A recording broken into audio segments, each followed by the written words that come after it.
This video is going to be an extension of my previous video called Symbols of Power and Monarch Symbolism. So if you haven't seen that one yet, I highly recommend you go back and check that one out so that way you have a foundation of understanding for the content that I'm going to be covering in this video series. I'm also going to compile some of my several previous articles that I've done, as well as new information that I haven't released regarding what I like to call as above, so below the belt. The principle of how the anatomy of the human brain, as well as some of the glands within the human brain, directly correspond both geometrically and linguistically with the sexual organs and the sexual regions. Hence the pun, as above, so below the belt.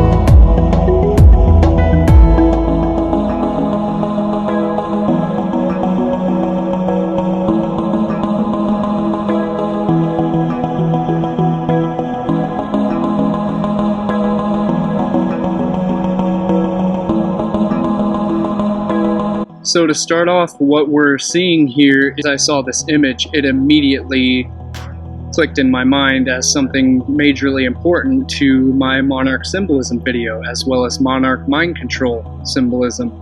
But what we're looking at is a cross image of the human brain during a CT scan.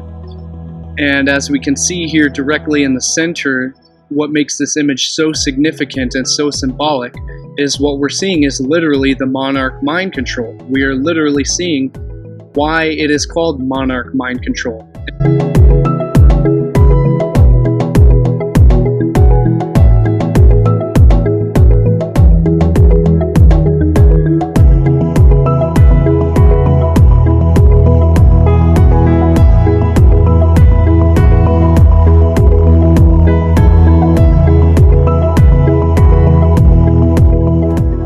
Again, you don't understand this, go back and see my previous video called Symbols of Power, discussing the elements in the symbols and the anatomy, the physiology of monarch mind control. So what we're seeing here in the center, what actually makes up the body of the monarch within the human brain, is called the first and second ventricle, which is the hippocampus of the human brain. It's the optic thalamus region.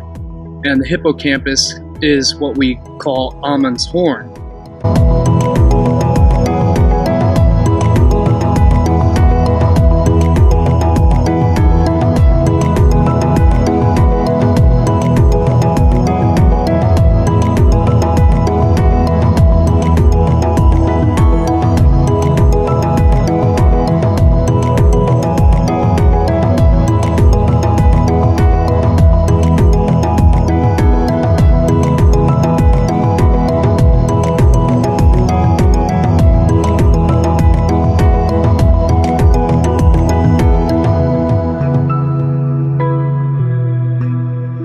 And that is what the first and second ventricle are. They make up the two wings of the monarch butterfly. And what would be the abdomen of the butterfly down below is what's called the third ventricle, which is also called the fornix, which means in etymology, the fornix means a vaulted chamber. And it's called a fornix or a vaulted chamber because, as we can see, the geometry here makes up an archway or a vault. It is the vault of heaven. The vault of heaven corresponding to the human skull, and the third ventricle or the fornix inside the brain, which is the vault of heaven corresponding to ancient Egyptian cosmology. And again, I mentioned that the fornix is called the fornix because it means an archway. And here we're looking at the Freemasonic, the Royal Arch. And later on in the video, I will tie this in as to why it's royal. Because here in just a minute, I'm going to point out to you why the the innermost chamber of the brain, if you overlay the Great Pyramid on top of the brain, the king's and queen's chamber of the Great Pyramid corresponds exactly to the innermost chamber of the human skull, which is the thalamus and the optic thalamus region where the pineal gland sits. So again, that's why it's called the king's queen's chamber, and this is why it's located in why it's the royal arch. And again, later on in the video I'll explain more about why it's royal and how it relates to the royalty, to the pharaoh, the king cobra, the king serpent, the basilisk, which means king serpent, which again refers to royalty. So I'll cover that in depth again later on throughout the video. But again, regarding this image that we're looking at right here, relating to the vault of heaven, the cranial vault, which, as I failed to mention in my last video, which is why this is a continuation of it, is the sphenoid bone. As I mentioned in the last video, is actually, it's the keystone of the human skull, meaning that in Masonry the keystone of the arch is this stone right here, which is the key. It's the stone that holds the arch in place. It's what supports the entire structure, locks it all into place, holds it in support. And this is the finishing stone that is placed in the archway, and that's what gives it support. So in the human skull, the sphenoid bone is the keystone, and the sphenoid bone is what supports the most crucial glands, which would be the pituitary. And so again, that's why it supports the archway of the cranial vault. And again, what we're looking at here is this is the Royal Arch Freemasonry. You have the left and the right pillars, the twin pillars, as I'm about to mention here in just a second, which are the left and the right hemisphere, the sun and the moon. The left and right hemispheres, which also correspond to the first and second ventricle of the human brain, the twin pillars, the twin towers, the twin pillars of the sun and the moon. And what we're looking at here is the horizon. We're looking at the axis of the zodiac wheel. So this is Aries here, which is the first. It's the first, and Taurus, so then Taurus would be the last, as if you're completing the circle. So Aries is the first, it's springtime, it's the beginning, it's the alpha. And so, or if you, according to processional slippage, you know, the Taurus would be the alpha, depending on the age, the zodiacal age that you're in. But again, this is the first, and right over here, so this is where the sun rises in the east, at Aries. And then the sun sets over here at Libra. So this is where the sun hits the horizon and goes down into the underworld of the year, the winter months of the year. So the sun sets here, which is where it dies. And when we die, the heart is judged on this, weighed on the scales of judgment, which is, this is Libra. It's the scales which weighs the heart at the death of the season, at the death of the sun, when it goes to the underworld, which again goes back to Egyptian cosmology. So that's what we're looking at here. And I mean, I could go through all of this, but that's not relevant to the video that I'm making. That's not relevant to the concept.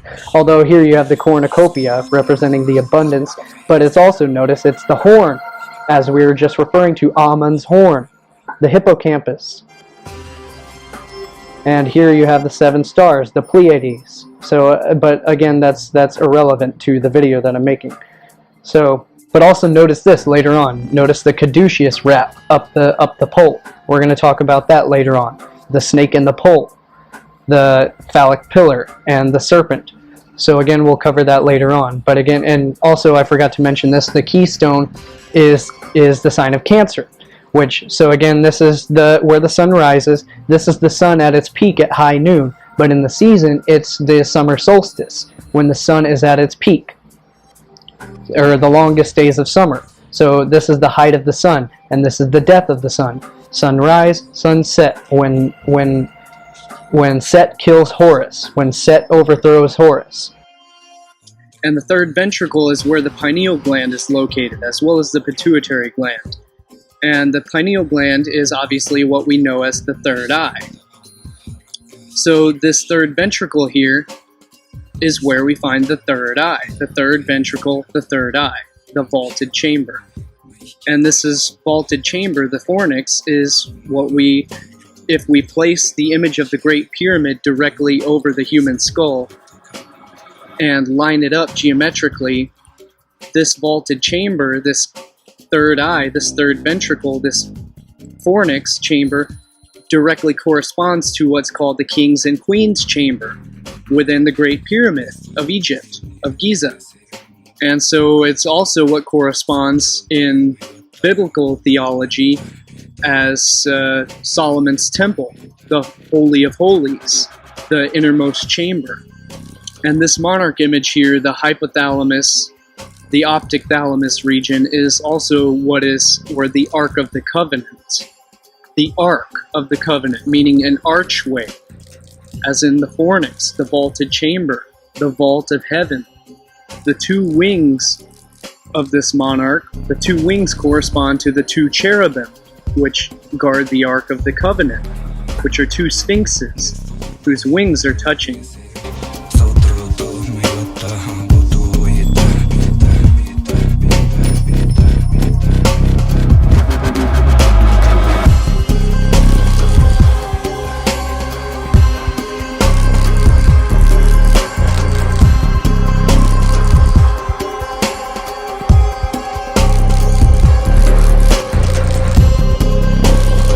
And the etymology of the word Fornix comes from fornis, which means furnace. And in this case, we're referring to where the eternal flame burns, the light of the mind, the pineal gland, the light of human consciousness, which is a photoreceptor.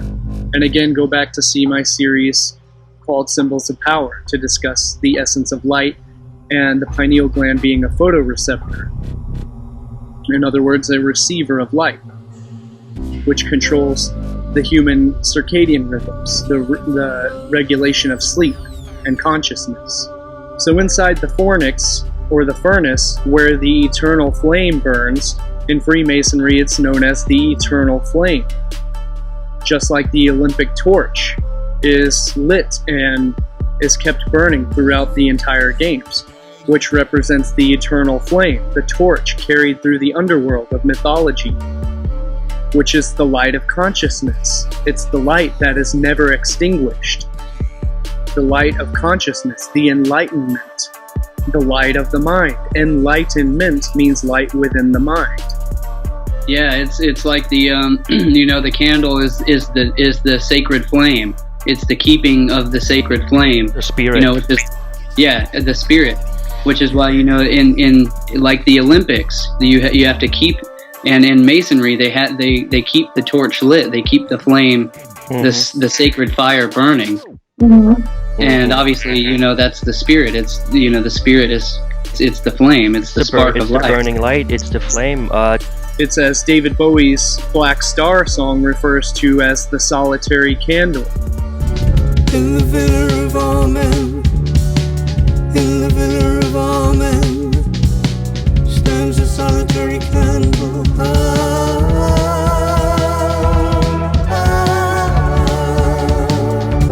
At the center of it all, at the center of it all,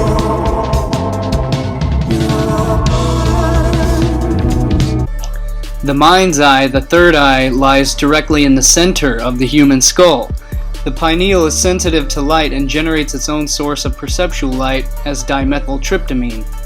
It's known as the seat of the soul and the receptor of consciousness. It is the receiver of sight beyond sight. The Eye of Thundera, a thundercat's in danger.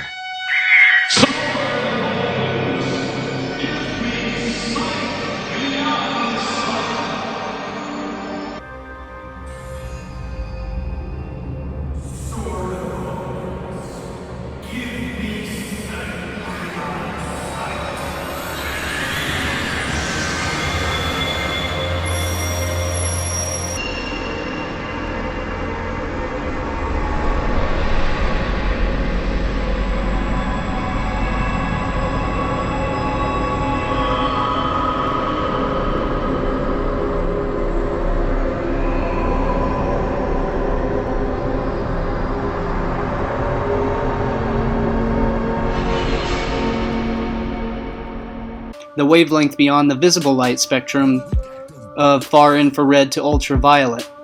Your spiritual eyes, the eyes that you use to see when dreaming, the eyes that see in the dark when you sleep, the solitary candle that burns throughout the night. It is said, if thine eye be single, the whole body shall be full of light. And notice how it's called the Villa of Ormond, which, when he says it in his English accent, sounds exactly similar to the Villa of Amen, which, as I've covered in one of my previous articles, the Villa of Amen of the human skull, the foramen being a hole where the nerves pass through. So it's the chamber of Amen, the solitary candle, the eternal flame, the light within the mind, the torch that bears through the underworld, the torch that is lit to carry through the underworld, to guide the passage through the underworld, to guide the way through death and into rebirth and eternal life. And the word fornix is where we get the word fornication, because a fornix was also referred to as a vaulted chamber. In other words, it was linked and related etymologically to a brothel, or in other words, a place where you go for fornication.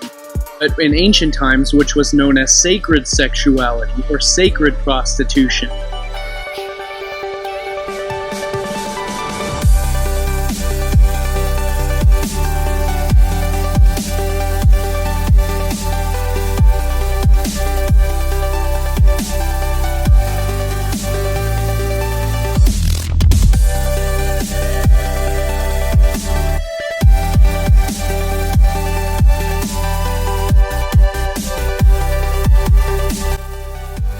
Because sexuality and human sexuality is a vital part of life. It's a vital part of human well-being. Everyone has sexual needs that need to be met, and in ancient times, this was referred to as sacred prostitution because it was the oldest profession, the oldest service offered to people in order to relieve their physical ailments, to relieve their psychic traumas. Because all trauma, as Wilhelm Reich points out in his sciences, all trauma roots and stems from sexual repression of the sexual energy.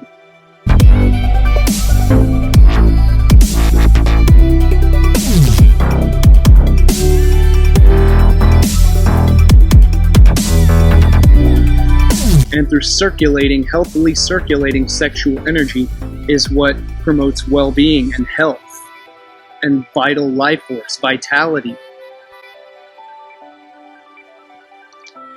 Having good sex often has so many health benefits that it's staggering, but it's no surprise.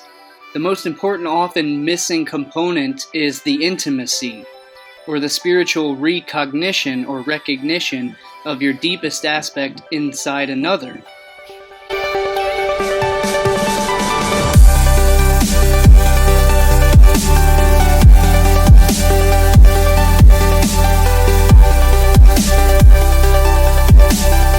Oxytocin is the social bonding hormone produced in the hypothalamus but released by the Pituitary Gland during physical intimacy such as hugging, kissing, and cuddling. And the longer the duration of the cuddling or the kissing or the physical contact, the higher amount of the intimacy, the higher amount of oxytocin is released into the body, and therefore the greater social bonding. The crucial effect of regular sex is hormone production, releasing a slew of chemical compounds such as endorphins, the compound word of endo and orphan, which literally means endogenous morphine. In other words, morphine generated endogenously, which means within the body, generated from within. And endorphins are named after the Greek god Morpheus, who is the deity, the god of dreams, which is why sex also improves sleep and circadian rhythms. And these hormone productions improve circadian rhythms. It strengthens libido, it reduces cortisol, or the stress hormones.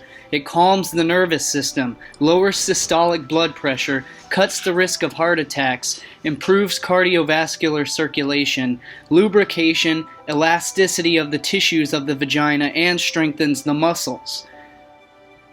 However, there's also the likely case that male DNA from past sexual partners has been found in the female brain, which stays there throughout their entire lifespan. This is known as microchimerism. So ponder that for a minute.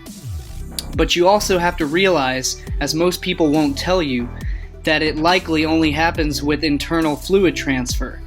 And they also won't tell you that still so much research needs to be done to confirm this. But it could mean that you literally carry a piece of your sexual partners in your brain for your entire life, if you're a female, literally leaving an imprint on them. But the thing is that DNA is both a receiver and a transmitter of patterns, and demonstrably communicates non-locally via longitudinal waves. So in other words, which most people will mistakenly and fallaciously call quantum entanglement.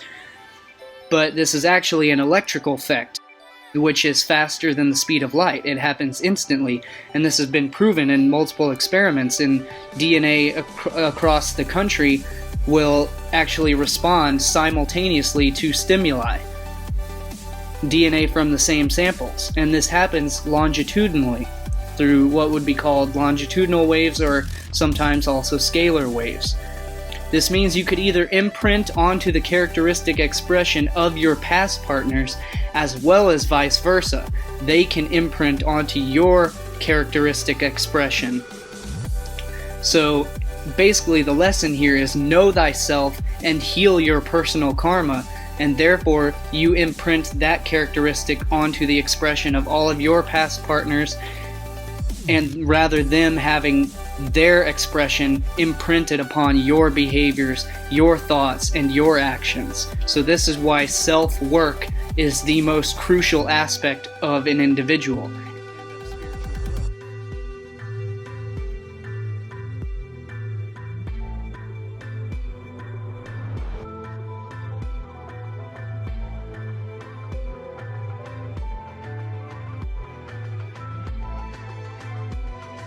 So this vault, this arched chamber, this arch of heaven is also where we, linked to Freemasonry, is where we get the arch. And at the direct center of that arch, the most crucial component of the arch is the key, what's known as the keystone. And this next image that we'll take a look at is created to illustrate that the pons, which connects to the optic thalamus in the human brain, identically corresponds to the ancient hieroglyphic depictions of the deity called Ptah, or Ta, if you use the silent P, Pitta, which was phonetically pronounced Pitta, and I'll portray how it's more than just iconography and images or images that connect Ptah as the ophthalmos. In Egyptian mythology, Ptah, vocalized again as Pitta in ancient Egyptian, is the demiurge of Memphis, the god of creation, the arts, fertility, and craftsmanship. He is considered the demiurge who existed before all other things, and by his willfulness thought the world into existence. It was first conceived by thought and realized by the word. Pitta conceives the world by thought of his heart and gives life through the magic of his word. That which Pitta commanded was created, with which the constituents of nature, fauna, and flora are contained. A document known as the Memphite Theology shows the god Pitta responsible for creation of the universe by thought and by the word. And it's funny how this directly links to the Genesis creation story, long predating the Genesis creation story. The demiurge is from Latinized Greek demiurgos, literally public or skilled worker, the deity of craftsmanship, artisan. Demiurgos comes from demos, meaning common people. See demotic plus orgos, meaning the root word ergos, meaning work, which is linked to the etymology of the word organ. So the pineal gland and the pituitary gland are both organs, which does work. Hence the word ergos, as in demiurgos, or a small organ, which does work. So the pituitary gland is also linked to pitta, pituitary, pitta, a small organ which does work. This is an excerpt from Antoine Gigol's Crown and the Hero of the Sea. All this is leading us to the rudimentary eye in the human brain.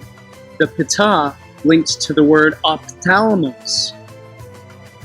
Ophthalmos is ancient Greek meaning eye, as in the all-seeing eye, the pineal gland. The pitta that Iamblichus is writing about in his book De Mysteris Egyptorium, as the creative intellect, the Lord of the truth and knowledge, the pitta who will become pitta.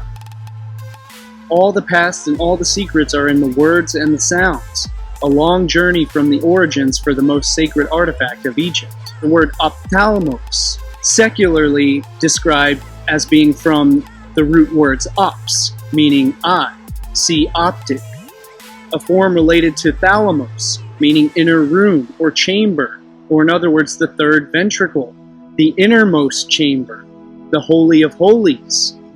So ophthalmos, meaning eye, is a compound word composing of eye and thalamus, meaning inner room chamber of the inner eye. And I've gotten into arguments with Stephen Banker's of Spirit Science and Metaphysics website over all this theology and the etymology. He claims that ophthalmos can't possibly be talking about the pineal gland, can't possibly be referring to the third eye, and it simply is used in the context regarding the external eyes. But that is not true at all, and I will prove that through the etymology. See, again, they say that it comes from the word ops, meaning eye, plus thalamus. They would have you believe that ophthalmos is a compound word of ops plus thalamus, but that's not the case at all. The prefix of the word-forming element ophi, O-P-H-I, however, refers to a serpent or snake. So look at the word again. It's ophthalmos, not ophthalmos. From the point of view of biological evolution, the pineal gland represents a kind of atrophied photoreceptor, which means a receiver of light. In the epithalamus of some species of amphibians and reptiles, such as snakes, it's linked to a vestigial organ known as the parietal eye. A parietal eye, also known as a third eye or pineal eye, is photoreceptive, meaning receptive to light. It's a receiver of light, and it's sensitive to light, and it emits its own light, and is associated with the pineal gland, regulating circadian rhythmicity, sleep and wake cycle, and hormone production for thermal regulation, body temperature regulation. The very fact that thalamus alone means inner chamber is a dead giveaway that it's referring to the third eye, the Holy of Holies, as it corresponds to Solomon's temple, the third ventricle of the human brain, which is direct midline between the left and right ventricles, or the twin, which are known as the twin pillars. So it's the third pillar of Freemasonry, which stands directly between the two pillars of the sun and the moon, the left and the right hemispheres, the left and the right ventricle, the twin pillars, of which the third pillar stands directly in the center, hence the third eye and the third ventricle. So refer to this amulet of King Tutankhamun's tomb, the amulet of the Urrea Serpent, where the Urrea symbol was made to represent the goddess Wadjet, which was the ancient Egyptian serpent goddess. It was a serpent deity. And what this amulet is depicting with the Uraeus is it's depicting snake eyes. Snakes have sight beyond sight because they can see in the infrared spectrum. So in other words, they have heat vision. They can sense infrared heat. So they have thermal vision. So they can see beyond the typical spectrum of visible light that humans can see. So they have the sight beyond sight. And they sense this heat around them by taking in, they smell through their tongue, but they also send information into the heat-sensing membranes, which allows them to have the thermal vision. And these two cones, or these cones of vision, overlap directly at the center, leaving a perfectly visible Vesica Pisces geometry visual pattern.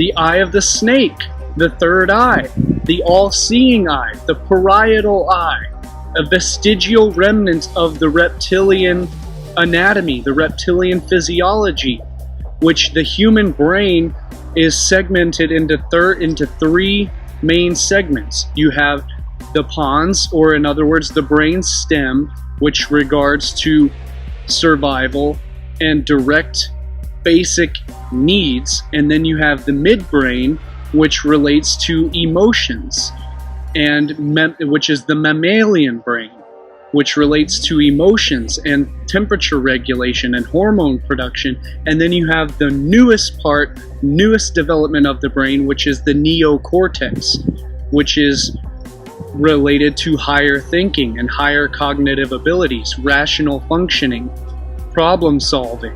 So the reptilian portion of the brain is referring to the most basic urges of human nature, which is survival and the basic needs of human survival. Again, the inner eye, the third eye, as everyone knows by now, the pineal gland, is regulated by the Kundalini Serpent Energy of the body's central nervous ganglia.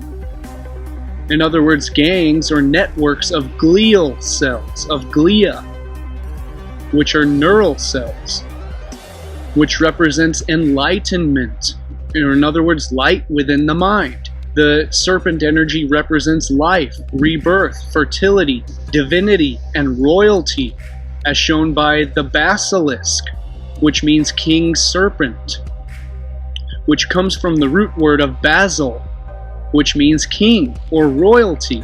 Basil or basil, king or royalty, which is exactly why the king pharaohs wore the Urrea cobra, or in other words, the king cobra on the third eye, which just so happens that the pons, the brainstem, and the thalamus portion of the inner brain is known as the reptilian complex, which corresponds to the very base of animal functioning, the basic animal nature, or in other words, the base, which means the very base of the human brain, the bottommost segment of the human brain, which relates directly to survival and instinct, which is why it's called the basal ganglia, or the basal ganglia.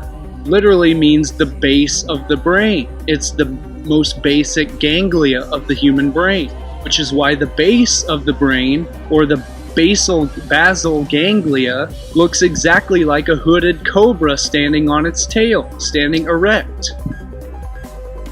Exactly like the Urrea cobra on the pharaoh's third eye, stands erect, which is a direct representation of the pons. It's a direct representation of the reptilian complex of the human brain. It's a direct representation of royalty, of the king's chamber, of the third ventricle, the serpent, the snake eye.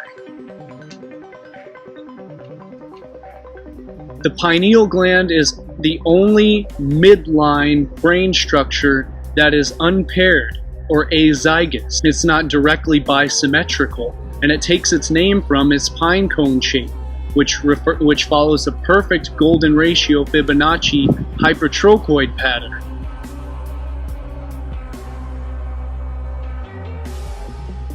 Which is the fundamental basis of magnetism and every form of function in this universe.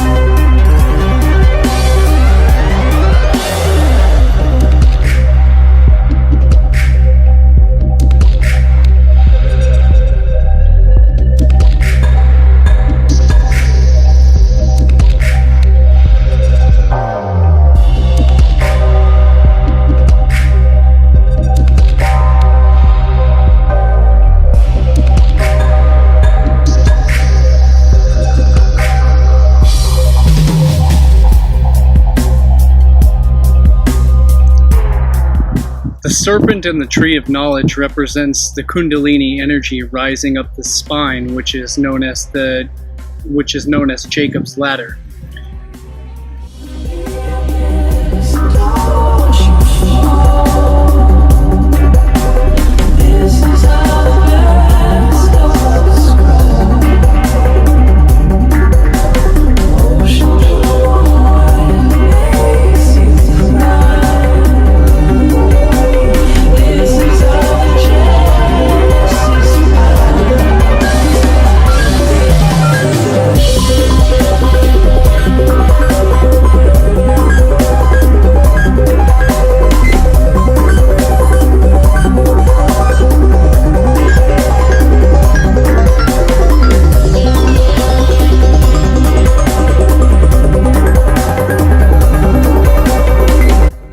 have 200 or so bones, but we only have one bone that is considered the holy bone, the sacrum.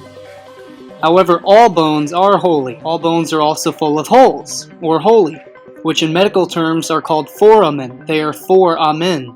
The word sacrum means sacred in Latin, and it lives on in English anatomy as the name for the large heavy bone at the base of the spine, which is the sacrum, also called the spade. The Romans called the bone the os sacrum, which literally meant the holy bone, and the Greeks termed it iron ostion, the same thing, the holy bone. Several schools of thought exist as to what makes this bone so sacred, including the following. Temple, in Greek, airon, meant not only sacred but also a holy place or a temple. Hiero, as in hieroglyphics, which means holy symbols, which means sacred writing, sacred images, sacred glyphs.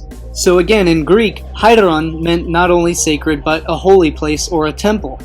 It was the holy place in the sense that within its bony cavity lies the female ovaries and uterus, thus her sacred organs of procreation, her holy of holies. Thanks to its great size, the sacrum is usually the last bone of a buried body to rot. The ancients thus may have believed the sacrum to be the focal point around which the body could be reassembled in afterlife. The sacrum as a sacred sacrifice, or a sacrificial vessel. Some archaeological evidence supports the use of the sacrum as vessel to hold the sacrifice in ancient sacred or sacred rites. Supposedly, the sacrum was the part of an animal offered in sacrifice, since the sacrum is the seat of the organs of procreation. But whatever the exact explanation, the sacrum was surely sacred to the ancients. It was the holy bone, as its name reveals even today. Thus, from the base of the spine, we have the most basic animal instinct, the most basic nature, which also gives us the terms like sacred. In metaphysics, the sacral is the root of the basis for survival, sex, security, and instinctual needs, which is the basis for metaphorical need to sacrifice this portion in order to move to a more advanced state of being. However, like anything else, these things go to shit at the height of ignorance when people take things literally, such as things like literal ritual sacrifice of flesh and blood offerings to some deity. The Ace of Spades. Manly P. Hall had said the spade is actually related to our anatomy, being that of our spinal column and the sacrum bone. This will all start to make sense once you realize that the highest exoteric degree in Freemasonry is the 33rd degree. There are 33 turns in a complete sequence of human DNA, and the human vertebral column usually consists of 33 vertebrae. The sacrum is a large triangular bone that looks very similar to the symbol of the spade. It's located at both the base of the spine between our two hip bones with the coccyx or tailbone, and also at the top of our spine, which connects to the last lumbar vertebrae in its lower part. The sacrum bone normally forms from 5 unfused vertebrae at birth, and they begin to fuse together between approximate ages of 16 to 18 years old. And by the age of 33 to 34 years, it fuses into one bone that looks just like a spade. I've covered all of this in extreme depth in my PDF file called Secrets of All Religions, which has gone way deeper than I intend to go in this video. And at some point I intend to make a complete comprehensive video compiling all of that information into video format, but that's going to require it's going to take a long time. It's going to require a lot of work and a lot of editing to compile that video together. So I just haven't done that yet. Instead, I'm releasing it in many different segments throughout these video series in separate components. But again, the serpent in the tree of knowledge represents Kundalini energy rising up the spine, which is known as Jacob's ladder, or the tree, as well as the human DNA, or DNA in itself, which is known as the tree of life.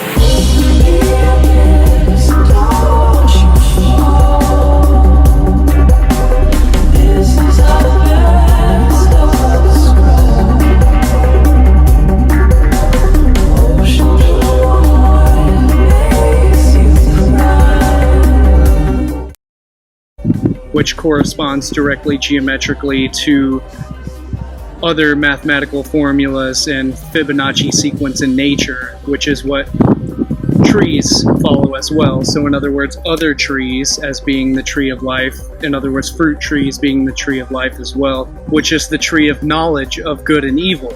And so obviously having knowledge means you have knowledge of both good and evil. This is not bad. This is not something negative. This is not something evil, some religious concept. This is simply having wisdom and knowledge of knowing whether to use that knowledge and apply wisdom to it to do good, or to use that knowledge to do evil.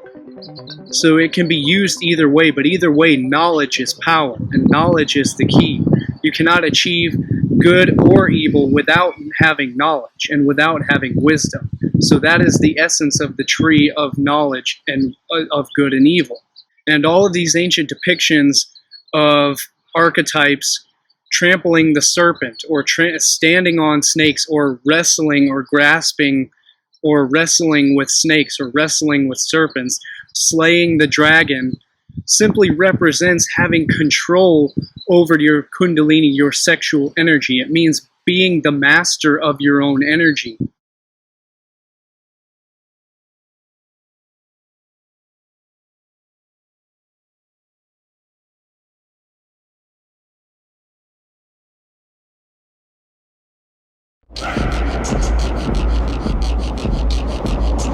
Remember, walk without rhythm, and we won't attract the worm.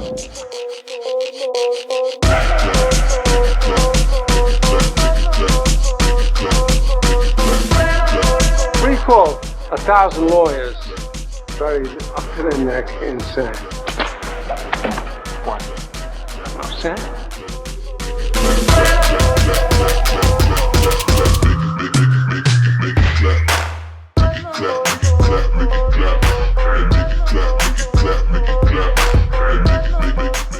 The sun snakes are with me. He told me he smuggled Jamie Lannister into Dorne. Who's that? Jamie fucking Lannister.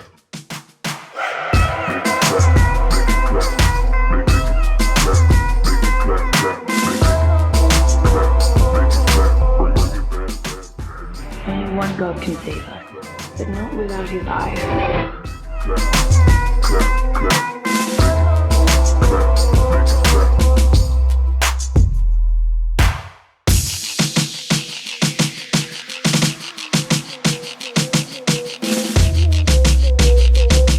Jamie?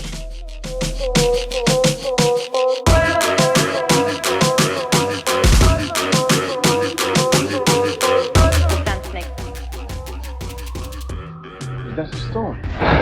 Sets hunters right in the patches. We should run! Run? We mortals do it all the time! Ages have passed since the gods walked among us. Get up the snake with a swarm of butterflies.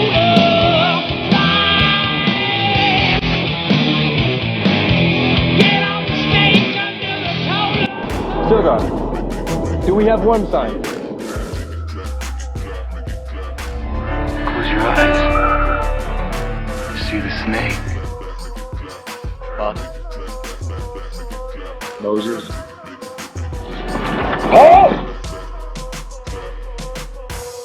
Kiss the serpent. I must not fear.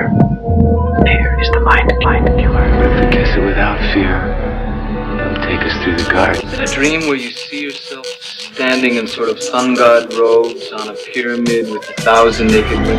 Ride the snake.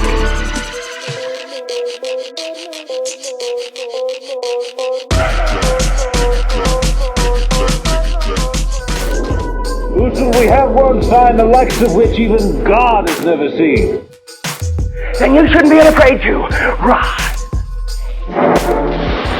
Ride the snake.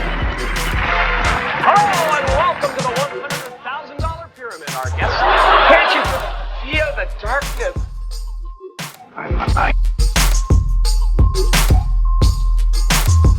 I'm a light from the sea. Hydranator is just a big ugly eye and I hate it. one God can save us, but not without his eye.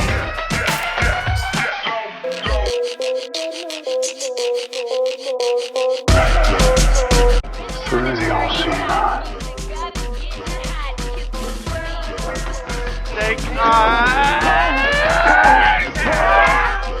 You got snake eyes! A snakeskin jacket!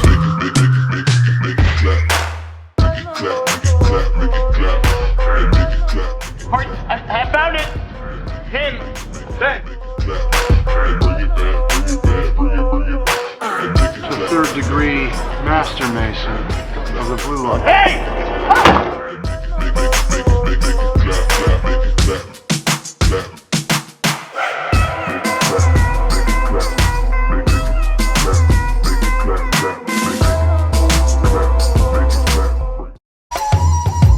These are all archetypal, allegorical, deeply symbolic messages, deeply symbolic stories being told over time.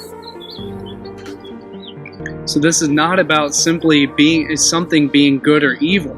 It's about having the knowledge of the human physiology, the knowledge of the spiritual technology, and the knowledge of nature, and the wisdom and of the patterns of nature and the functions of life, in order to either do good with that or to use that in order to hide that away, to stash that away, to hide it, to keep it for yourself in order to do evil over other beings, to hold that knowledge and to either do good or evil with it. That's simply all it is right there.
The snake in ancient mythology, symbology, and theology is associated or recognized with the female goddess.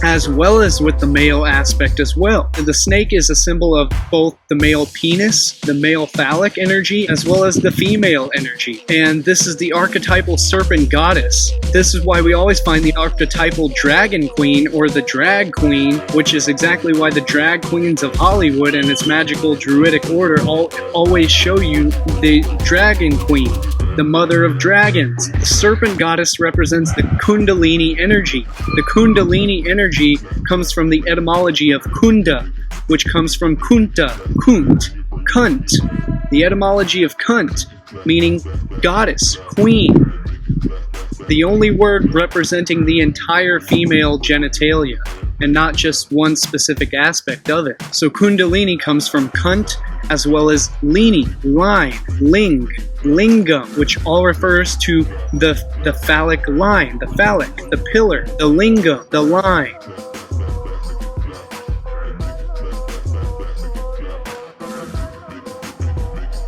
The linguini, the lingerie, which are the thin strings, the thin line, the straight line, the phallic line. The lingam, which is the linguistics, the tongue. How the tongue relates is directly linked to the lingam, which is the penis, which I will cover further on as we get deeper into the anatomy of as above, so below the belt, relating to how what is above the belt is directly a representation and a reflection of what is below the belt, as far as glands and organs are concerned, and physiology. So kunt comes from female genitalia. Old Norse kunta, Old Frisian, Middle Dutch, and Middle Low German kunta, from Proto-Germanic kuntun, a link to Latin cuneus, meaning wedge, as in cuneiform, which was a language using specific wedge shapes to create the alphabet. As it's no mystery that the female vagina is known as the wedge. It's the female delta. It is the downward-facing pyramid, the female delta.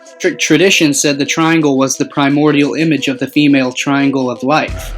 It was known as the Kali Yantra, representing Kali as Kunti, or as the Yoni Yantra, or the sign of the vulva. In Egypt, the triangle was a hieroglyphic sign for woman, and it carried the same meaning among the gypsies, who brought it from their original home in Hindustan. In the Greek sacred alphabet, the delta, or the triangle, stood for the holy door, the vulva of the all-mother Demeter. Most ancient symbol systems recognize the triangle as a sign of the goddess's virgin mother crone, Trinity, and at the same time as her genital holy place, the source of all life. The triangle represented the virgin moon goddess called Men Nefer, the archaic deity of the first mother city of Memphis, of Egypt. The triangle everywhere connected with the female trinity and a frequent component of monograms of the goddesses. To the Gnostics, the triangle signified creative intellect.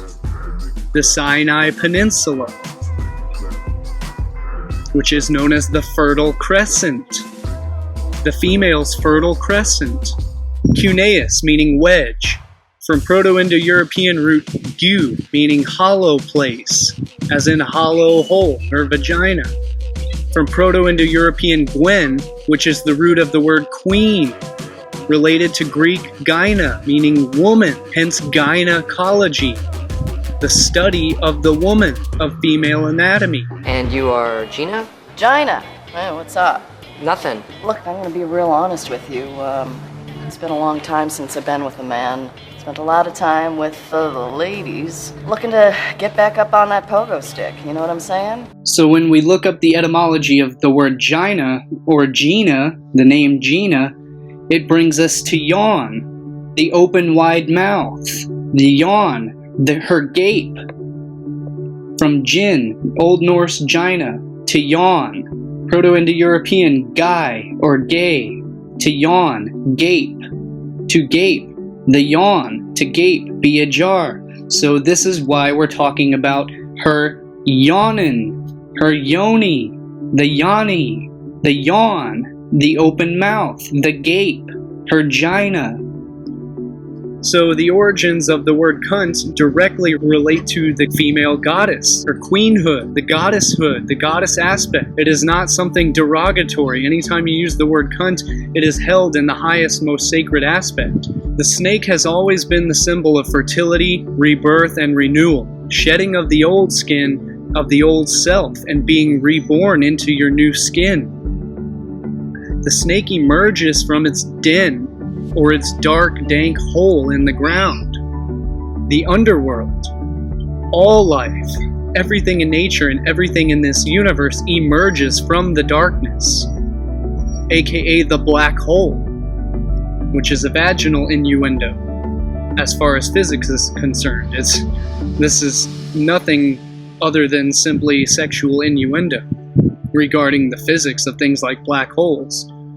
The anatomy of as above, so below, the belt. We're referring to the underworld, the abyss, the dark hole, the primordial waters of the goddess. This is why the snake represents sex and fertility, because it enters in and out of the hole, of the nether regions, where it resides, in the ground, as well as in anatomy. The male serpent resides in the female hole, the female cave.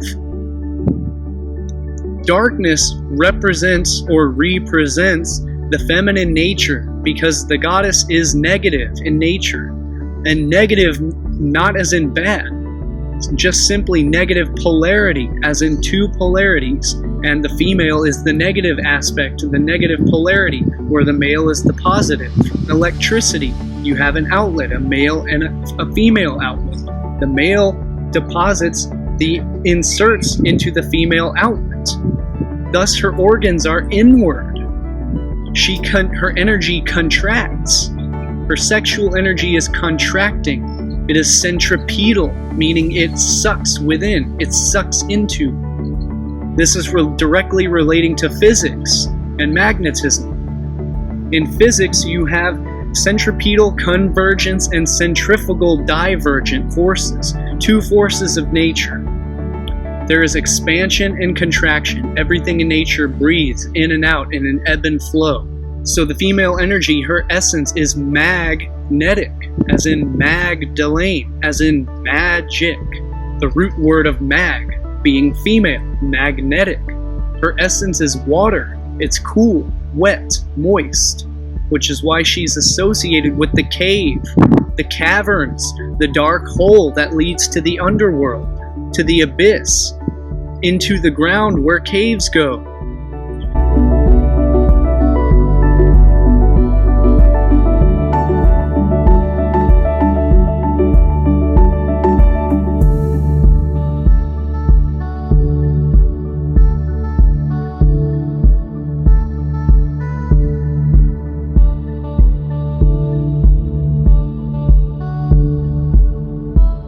This is a segment from Sonia Bonacci. From the earliest conception of man, the sacred egg represented the origin of life and the secret of being. In the ancient Greek Orphic tradition, it was known that the universe originated from within the silver cosmic Orphic egg. This particular egg is depicted with a serpent coiled around it, much in the same way that DNA is tightly coiled around the histone molecules called the chromatin within the chromosomes of a human somatic cell.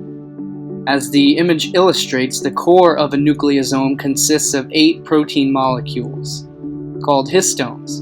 This 8 bead-on-bead-like structure is the exact same geometry as the star tetrahedron known as the Merkaba, also the seed of life, known as the Star of David, in two-dimensional form of the same geometry, which is the cube.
The creator god, which emanated from the waters of the Orphic egg, was both male and female, dualistic in nature, just as the Star of David, or the hexagram, consists of two tetrahedrons of opposite polarity spiraling into each other.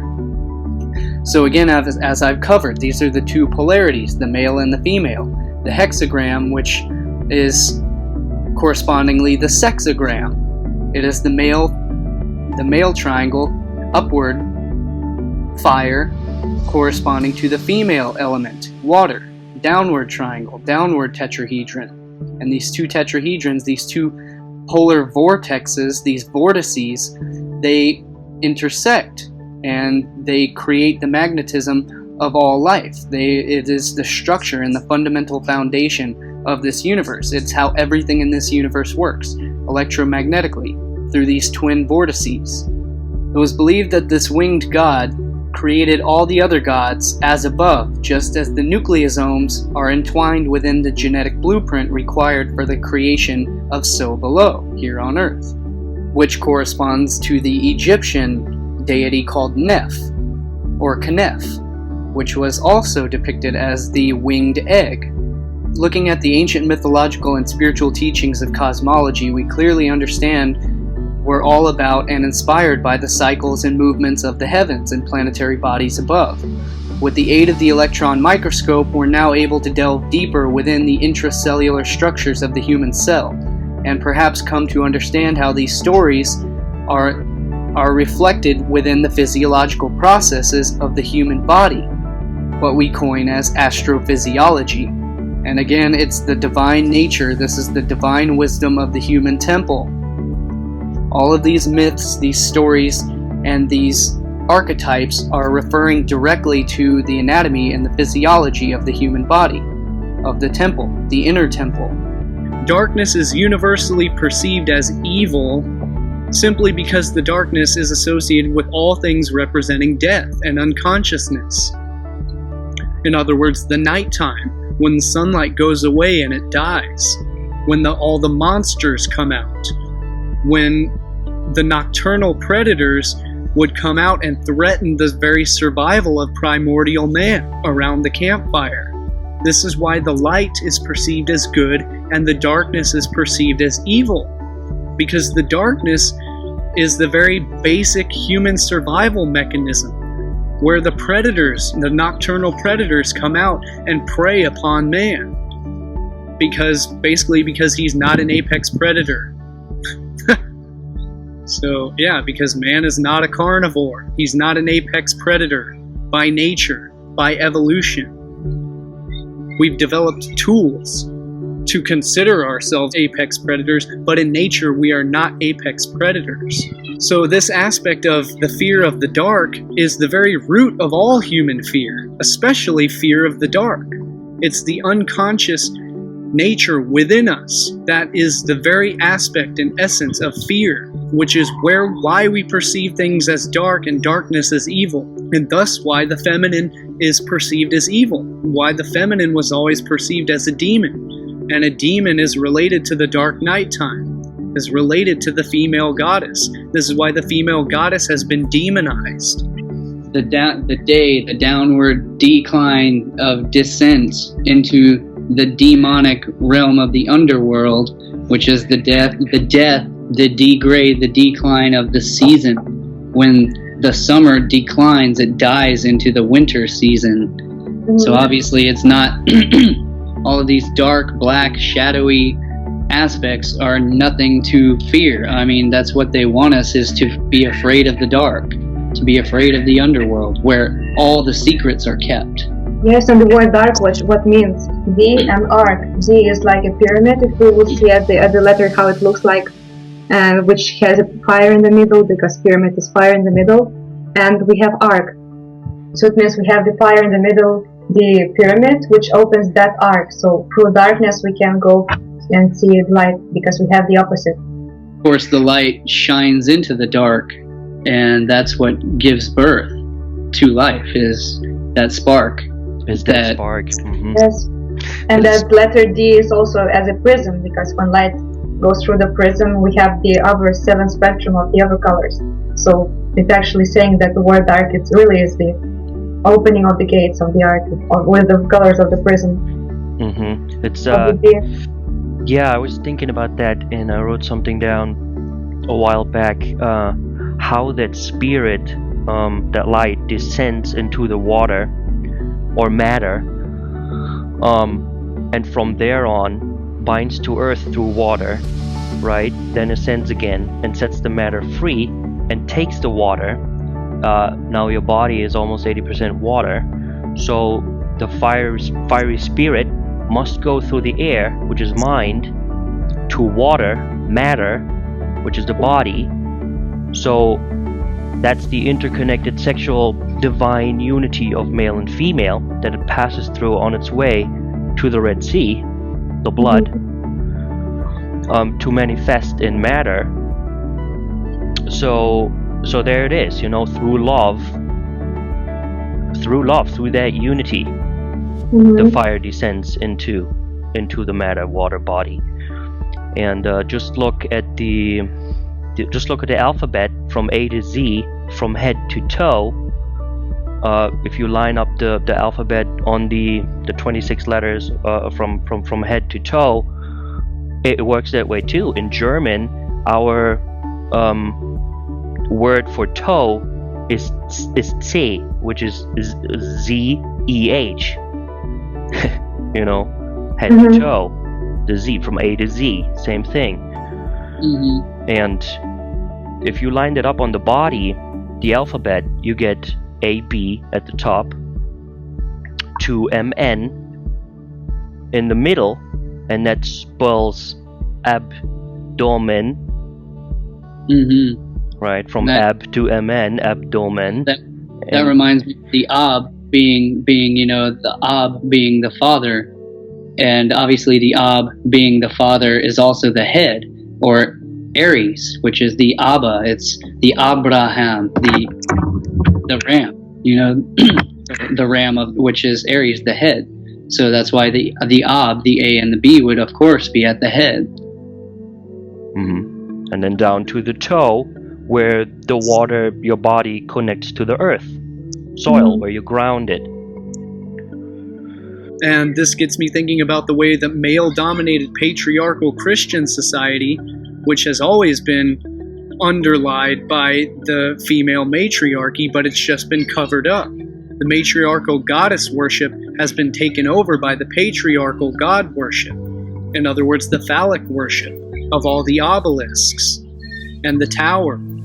So everyone knows that the obelisk is obviously a phallic symbol. But so again, everyone knows that the obelisk is a phallic symbol. But there's obviously more to it as well.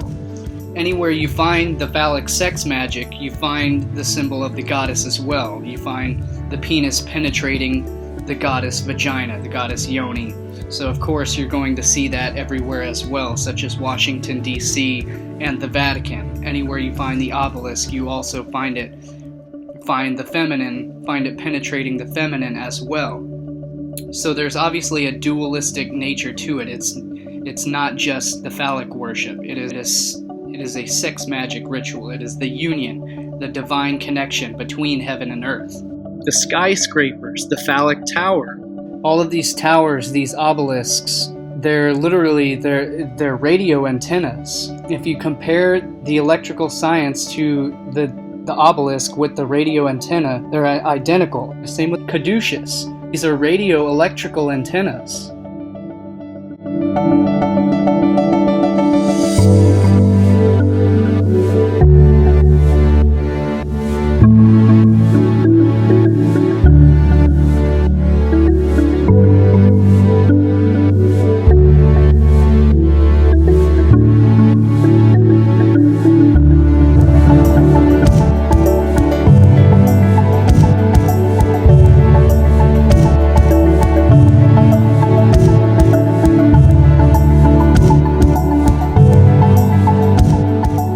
The darkness is associated with the death of the season, the death of the annual year. In winter, when the sun dies at its lowest point of the annual year. It's all related to the zodiac. It's all related to as above, so below, regarding human physical anatomy and human sexuality, and the physics of nature. The Urrea Serpent, worn on the ancient Egyptian pharaoh's third eye, represents the ancient Egyptian depiction of the goddess Wadjet, who was the serpent goddess. Wadjet comes from widget, meaning green one. And green, the color green, represents fertility. It represents the fertility of springtime, the renewal, the rebirth, as in the serpent, the green serpent, the rebirth, and the re-emergence. As the oldest deity and the patron goddess of the Egyptian pantheon, she was associated with the land and depicted as a snake-headed woman, or a snake, usually an Egyptian cobra. The ancients observed how the snake moves in the most sacred manner of any creature on this planet. It moves in undulations, in ebbs and flows, in a sine wave pattern, just as the wave fields of physics and mathematics, holding all the wisdom and the knowledge of the universe in its simple fluid motion. The fluidity, the fluid dynamics of the wave, the sine wave. Walter Russell said that the secret of the universe lies in the wave.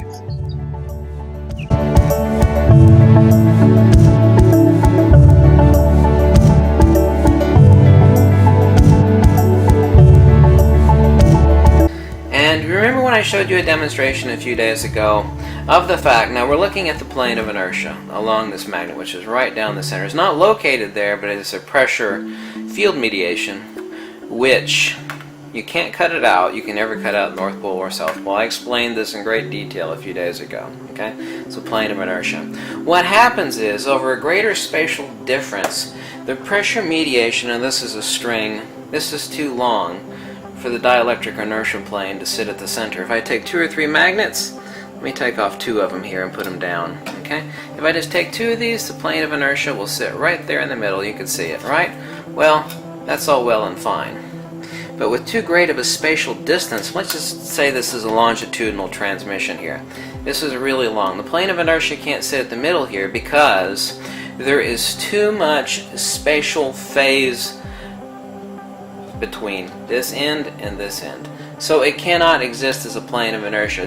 Mother Nature works by simplex pressure mediation. So how does Mother Nature distribute, and I talked about this the other day, distribute the plane of inertia when the plane of inertia is too huge, i.e. a longitudinal transmission like this?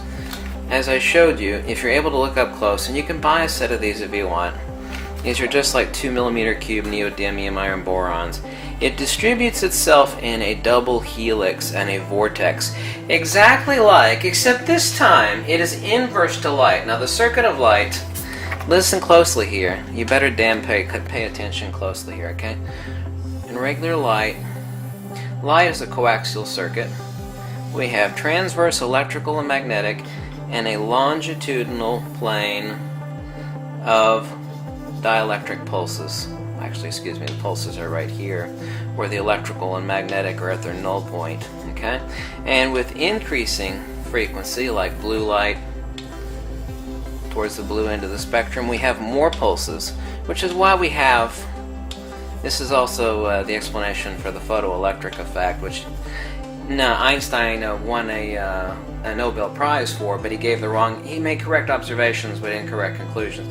This is why we have more units of power on, like, say, blue light, okay, as opposed to red light. We could say this is red light and this is blue light. Okay, well, that's fine. We have transverse electrical and magnetic field perturbations resultant to the longitudinal dielectric pulses which exist here. The longitudinal, this is a coaxial circuit. You know what a coax cable looks like, right? You know, it has an outer sheathing of copper and a central conductor core. Coaxial circuit. Light is a coaxial circuit. We have electrical and magnetic transverse, okay? And we have longitudinal dielectric pulses, which occur here. Okay, now these are the power. By the way, this little thing right here is what the idiots of quantum mechanics and general relativity called das Lichtwand, or what the common idiot calls a photon. There's no such damn BS as a photon. It doesn't exist. It is a misunderstanding of a dielectric pulse, okay? Misunderstanding, big time misunderstanding. So, what does this have to do with high power? Not just power transmission wirelessly, we can do that. But high power, high directionality, non-lossy, meaning it's not, you spray out a water hose, water goes left, right, goes all over the damn place, right? A lot of it, you shoot out 100% of it, but only 10% of it reaches the target at the end, right? Okay, lossy. Some people are like, what are you talking about when you mean lossy? It means you shoot out 100%, but only 10% reaches your target. What we have here is, by creating a helicoil of the plane of inertia around an electrical longitudinal pulse perturbation, and I am in direct contact with the person that I've seen demonstrate. They're not on YouTube, sorry, no. Now when you're seeking a patent and you made a huge discovery, you're not going to post videos on YouTube. You have a longitudinal electric. So now, at every transverse, we have the dielectric in a double helix, or the plane of inertia, that is corkscrewing around a pulse perturbation. And so what we're able to have is the holy grail of all humanity, that which, let me make a point here, the holy grail of what everybody's been scoffing at Nikola Tesla. Oh, that's not possible. No, that's not possible. The holy grail of what Nikola Tesla said was possible. And we said, no, it's not possible. Well, it is possible. Longitudinal wireless high voltage transmission. Here's the real holy grail in actuality. At least this is what my buddy calls it. Wireless high voltage transmission. So in other words, this is why the serpent represents the tree of knowledge. This is why the snake is always associated with wisdom and knowledge, and why the snake portrayed this knowledge and the wisdom to mankind, just as Prometheus stole the fire from the gods and gave the fire to mankind, to humankind. The fire, the eternal flame of the mind, and gave the enlightenment to mankind. This is why the serpent is always demonized, because the royal elites, the ruling basilisk, these royal bloodlines did not want the masses, or them asses, to gain the wisdom and the knowledge of the human physiology, because that would lead to their enlightenment and their freedom and their sovereignty. Ruling classes do not want that, so therefore the way you do that is you demonize, you take nature from the masses and you demonize it. You tell them that it's evil. You tell them that their bodies are evil, that the wisdom and the knowledge of the human physiology and the knowledge of all the universe is evil. You keep them away from it through fear. You tell them to fear it at all costs. Therefore, they will never awaken. They will never have knowledge. That is how you control humanity, is through the control of knowledge and wisdom.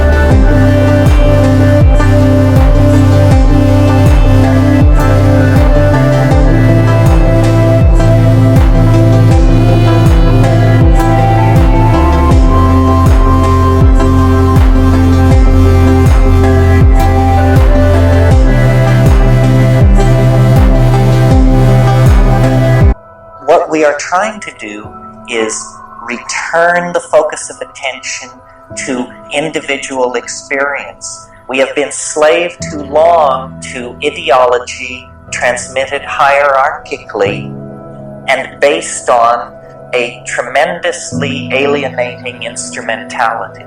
That's what science depends on now, a tremendously alienating instrumentality. What we need to do is empower experience because it's misbehaving. Misbehaving is a great sin. In fact, it's enshrined as the first sin. You'll regard that the psychedelic issue was there in Eden, and somebody misbehaved, and then they got tossed out forever, and their children's children into the chaos of history. It's interesting to read in Genesis why this was. It was because they will become as we are, says Yahweh. They will become as we are if they eat of the fruit of the tree of knowledge. I suggest to you that this is precisely what we should seek to do, and that this we is the voice of hierarchy, the voice of paternalism, the voice of the male ego finally right up into the storm god, the volcano god who lies back there in the origins of monotheism. We empower our experience by insisting on our authenticity. And it wasn't only betrayed by the clowns in Washington, it's also betrayed by anybody who clusters themselves around the feet of some self-proclaimed nabob. Because the fact of the matter is, nobody knows what's going on. Nobody knows. Nobody has the faintest idea. The best guesses are lies, you may be sure of it. And so, to pretend that one human being will lead another out of the dark night of ignorance and into the shining light of truth is ludicrous, absolutely grotesque, a product of this empowering of the human image that has gone on through several thousand years of dominator culture. If you want a teacher, try a waterfall, or a mushroom, or a mountain wilderness, or a storm-pounded seashore, This is where the action is. It's not back in the hive. It's not in the anthill. It's not knocking your head against the floor in front of somebody who claims that because of their lineage and whose feet they washed and whose feet they washed, that you should give credence to them. Knowledge is provisional, and we are yet to approach even the first moment of civilized understanding. The way it is to be done is by trusting yourself, trusting your intuition. Reject authority. Authority is a lie and an abomination. Authority will lead you into ruin. It's not real. And it isn't, don't get the idea that it's this liberal rap about how everybody has a piece of the action. You know, the Jews know something, the Buddhists know something, the Huichol know something. Nonsense. Rubbish. Nobody knows anything. These are different kinds of shell games that have been worked out by priestly castes of people to keep things under control. Institutions seek to maximize control. That's what they're into. Did you think they were in the business of enlightening you?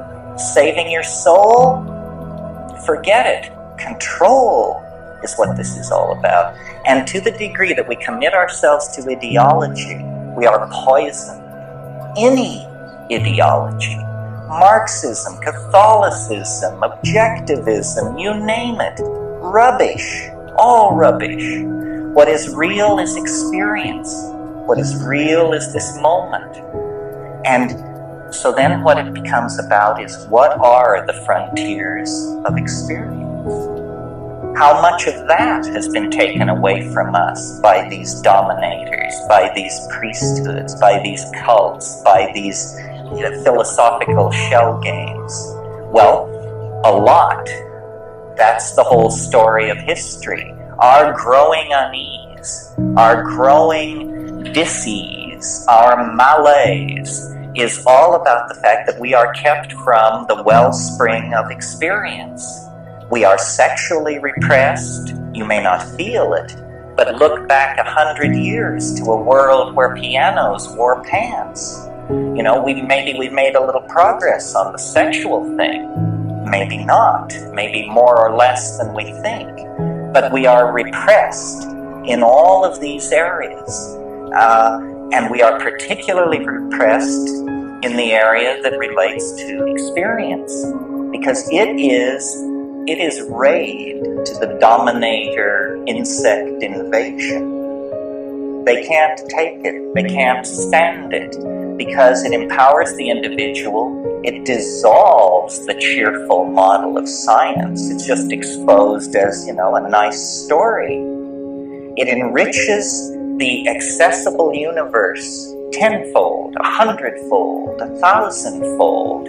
It makes the individual complete within his or her self, and this completion of the individual is extremely destructive to the plan of the dominators, which is that you will be a cog in a machine. You will participate in the life of an organization, not your life, the life of an organization. You will go to some bullshit job, you will pour the best years of your life and your genius and your hopes into this. You will serve an institution. You will serve. Well, it's a bad idea for free people to go along with this. A much better idea would be to insist on the dignity of human beings, to recognize that the freeing of slaves, the giving of the vote to women, the ending of public whippings, that this program of political enlightenment must also then include hands-off on how people want to relate to changing their minds. We are not interested in being sexually regulated by the state, and we are not interested in being intellectually, spiritually, emotionally manipulated by the state. The state should stand down. The state is acting as the enforcing arm of the dominator culture, specifically of fundamentalist screwballs who, are horrified by all this, by the notion that people would claim the authenticity of their own minds, that people would stand in the light of nature and reject original sin and the guilt from Eden and, the sins of the fathers and all this rubbish which is handed down.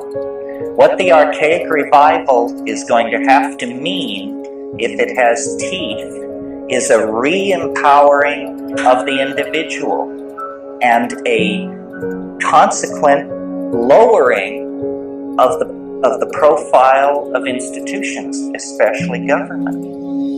We need to think about these things because we have bought into the idea that we have to serve and behave and be enslaved, else chaos will engulf the world. I don't know how many of you have ever had the privilege of being in a society in a pre-revolutionary situation, but the cafes stay open all night, and there's music in the streets, and you can breathe it, you can feel it, and you know what is happening. The dominator is being pushed. It never succeeds. It never is able to claim itself. But on the other hand, history is young. We may have a crack at this. If we continue as we have, then we're doomed. And the judgment of some higher power on that will be, they didn't even struggle. They went to the boxcars with their suitcases and they didn't even struggle. This is too nightmarish to contemplate. We're talking about the fate of a whole planet. Why are people so polite? Why are they so patient? Why are they so forgiving of gangsterism and betrayal? It's very difficult to understand. I believe it's because the dominator culture is increasingly more and more sophisticated in its perfection of subliminal mechanisms of control. And I don't mean anything grandiose and paranoid. I just mean that through press releases and sound bites and the enforced idiocy of television, the drama of a dying world has been turned into a soap opera for most people. And they don't understand that it's their story, and that they will eat it in the final act if somewhere between here and the final act they don't stand up on their hind legs and howl. And it's not done through organizing, it's not done through vanguard parties or cadres of intellectual elites. It's done through just walking away from all of that. Claiming your identity, claiming your vision, your being, your intuition, and then acting from that without regret, cleanly, without regret. So the serpent is also found in the trees, where the sacred fruit which bears life and nourishment for all the animals is found. And this is why the snake could be perceived as the guardian of the fruit of life, the fruit which humankind evolved developing knowledge and wisdom was from eating the fruits of the tree, the juicy fruits of Mother Nature, the fruits of life, which this planet is a garden where the fruit trees grew all around in tropical regions, very temperate, very moderate climate, where the fruit was abundant, and the fruit is the most dense, is the most nutrient dense and most nourishing food on the face of this planet. It's the simplest food to digest. It is the ideal food of humankind. And I've covered this extremely in depth in my articles because it's the simple sugars that are easily digestible, instant energy, passes right through us, cleanses the body, the most highly detoxifying food that we can put in our bodies. If you want to detox your body, eat fruit. It is the fruit of life. This is why the snake is found in the tree with the fruits and guarding the fruit of life. The fruits, the seed of knowledge and wisdom. When we look at the etymology of the word snake, we go to the ancient Hebraic roots for the word snake. The Edenic word is she-nake. Pronunciation, she-nake. In other words, she-nake. Serpent goddess, it's a feminine word. The Chinese word she is snake. Recalls nikush, meaning divination or magic. Snake magic is all about the creature's neurology, as I've already covered. Snake handling has long been associated with magic, from snake charmers in Bombay, India, to medicine men among the Native Americans. Modern medicine men still uses the symbol of the serpent and the pole, the Asclepius, the snake and the pole, just like Moses and his snake and his staff. In other words, his phallic pole, and his serpent, which the serpent represents the goddess. From ancient Greek, the Pythia, Python, which is why today we still find the serpent goddess dancing with her phallic pole. The pole represents the male, where the snake represents the goddess, the female. So the snake represents both the male and the female, the Kundalini serpents, the Ida and the Pingala, which wrap around the Sushumna, or in other words, the midline of the human body, the midline that falls directly between the bilateral symmetry of the human body. Snake is from Anglo-Saxon snaka, or esnaga.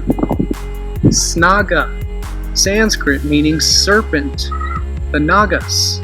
And in the spiritual teachings, we have the two Kundalini serpents which intertwine, the Ida and the Pingala, the male and the female energies, which intertwine up the body, which are red, the colors of red and blue, which the red and the blue, when they converge at the middle, makes the purple, which is the unification of red and blue. And the red and blue relating human anatomy is what we call the venous system, or the Venus system, as in goddess system, as well as the arterial system, or the atrial system. So we have the venous system and the arterial system, which is red, and the venous system is blue. The arterial system relates to the color red, which relates to the god Mars. In other words, the male phallic energy, the sword.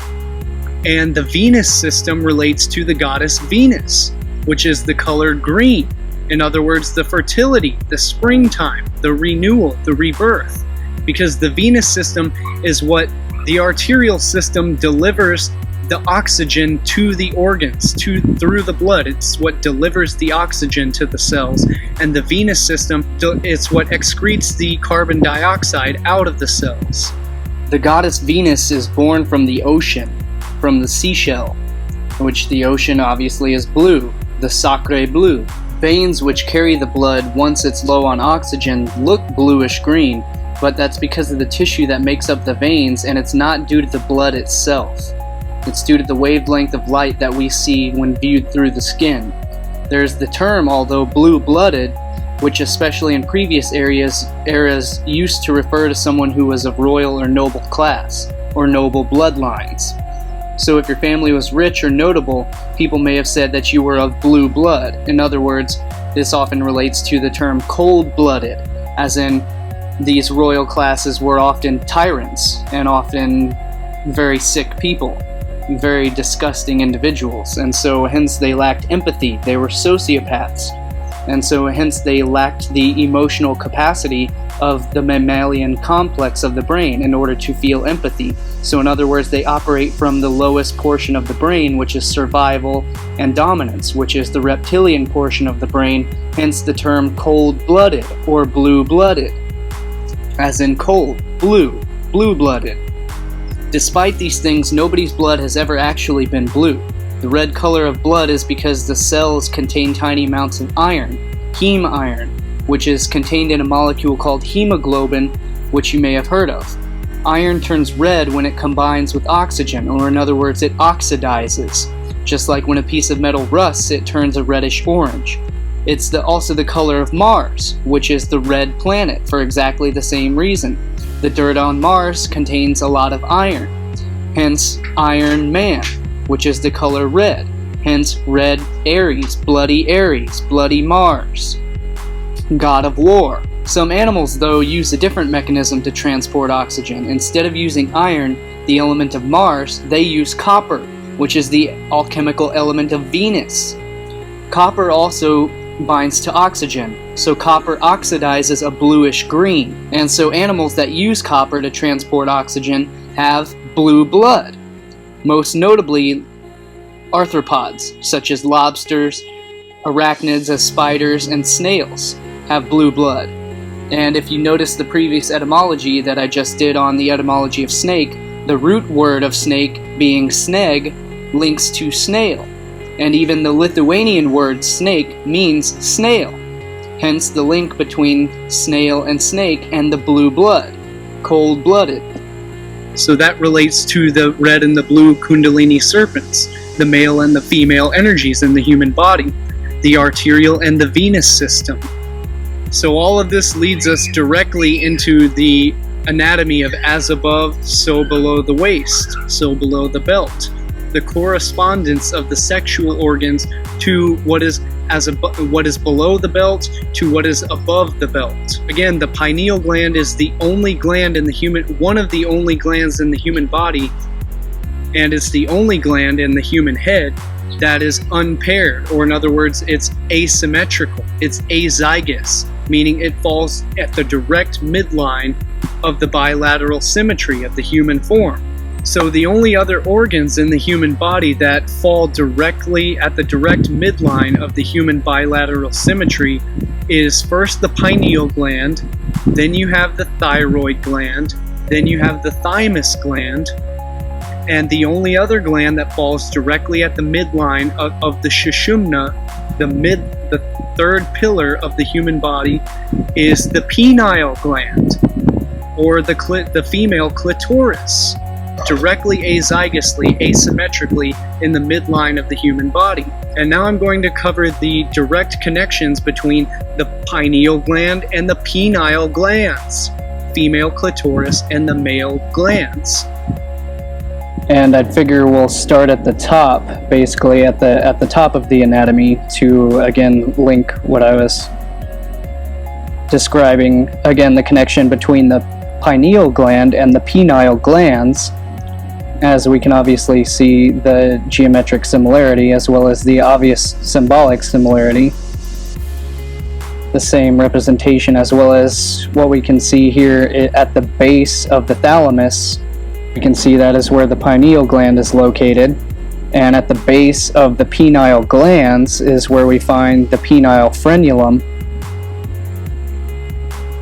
which in the female anatomy, right here at the base of the glands, of the frenulum of the glands, would be the clitoris.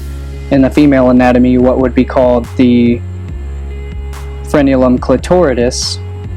And again, as I had just mentioned, how the pineal gland is one of the only azygous glands within the human body, again following the direct midline down the center of the human body, or the Sushumna, the midline, the third pillar of the human body, in the direct center of the bilateral symmetry of the left and right halves of the body.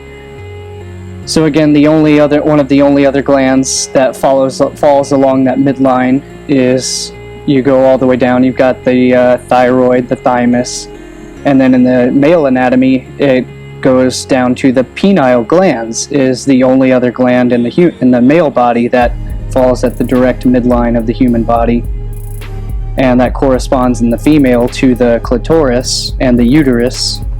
And again, I mentioned previously in the video about the pineal gland and the brainstem, or the pons and the medulla, as well as the thalamus, corresponding to a snake, corresponding to the Urrea Serpent of ancient Egyptian symbolism.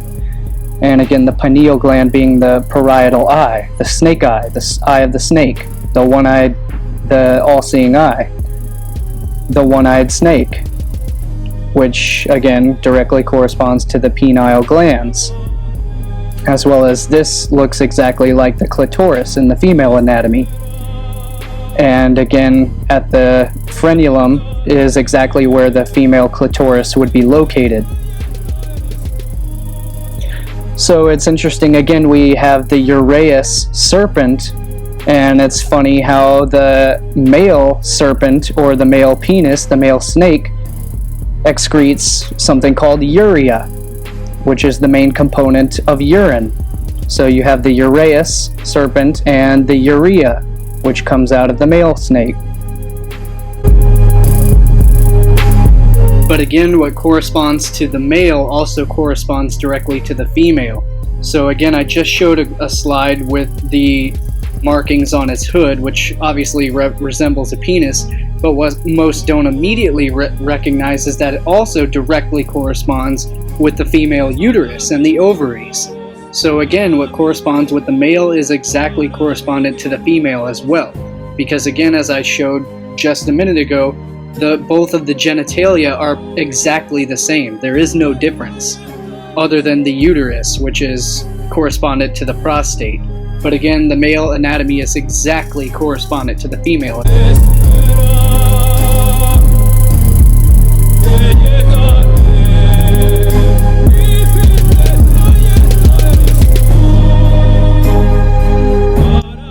And what we're looking at here is as above, so below the belt. We're looking at the sphenoid bone, which, again, if you missed my last video series about the symbols of power, the monarch symbolism, regarding the Moloch owl, the butterfly, and the bat symbolism of the sphenoid bone, go back and see that video, or else you won't know what I'm talking about here.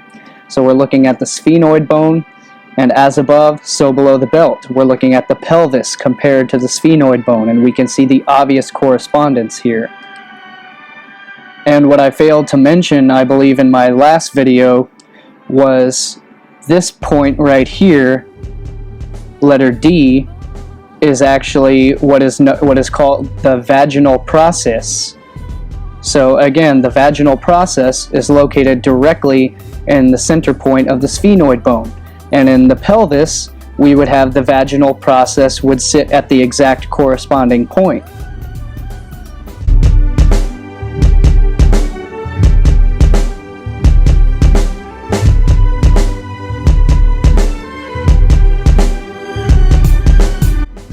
And notice you can even see the two different bone structures also have similar foramen in corresponding locations.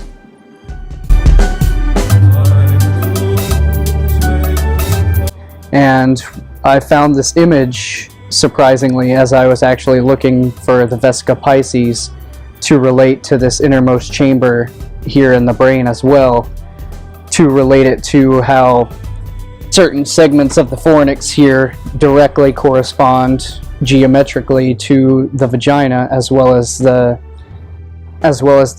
pineal relating to the clitoris. And I'll show that geometry here in a second. But what we can see is the Vesica Pisces here related to the geometry of a butterfly. So again, the Vesica Pisces relating to the innermost chamber here, the first, second, and third ventricles of the optic thalamus. And here, as I was just mentioning, we can see, again, which I mentioned was the innermost chamber, the fornix, the third ventricle, as well as the first and second ventricles of the optic thalamus. So this is an image that I found quite a while ago of a CT scan of the human brain is what we're looking at here.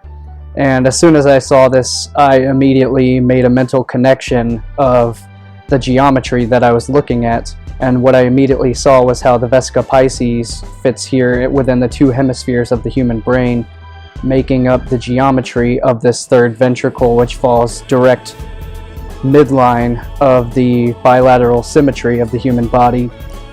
And so what we're looking at directly corresponds to the female vagina, or in other words, here we can see the prepuce right here of the clitoris, and here would be the clitoral frenulum, the Frenulum Clitoris, which, as we can see, directly corresponds with the brain. Here we've got the two branches, which would be either the bulb of the vestibule or the two major labia, the labia majora, the two lips of the vagina, and again the frenulum of the clitoris, the Frenulum Clitoris, here at the top, which joins the two. And yet again, as I was just describing, we can see the obvious geometric similarities and the correspondences between what is as above to what is below within the female anatomy. And again, as I was mentioning, we can see the similarities. You have the clitoris and the frenulum clitoris, the body of the clitoris, within the human brain as well, as we can see the exact same corresponding geometry. And again, the vesica piscis making up the two hemispheres of the human brain, or at least the third ventricle within the human brain, the optic thalamus region, the ophthalmos, the all-seeing eye within the human body.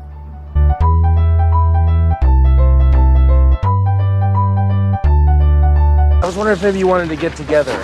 I know there's a lot of stuff I'd like to say. Whispering eye. So if you get a chance, give me a call back and we can see each other. I'd love to see you. And whispering eye. And your whispering eye. All right. Bye. Whispering eye. It means vagina. It means vagina. It's a classy move, man. It means vagina. Yeah. Get your whispering eye in the cab, Aussie. Where he mentions the vagina, a reference to the vagina, and he calls it a whispering eye. And it's a funny little joke there, but again, you have the all-seeing eye within the human body.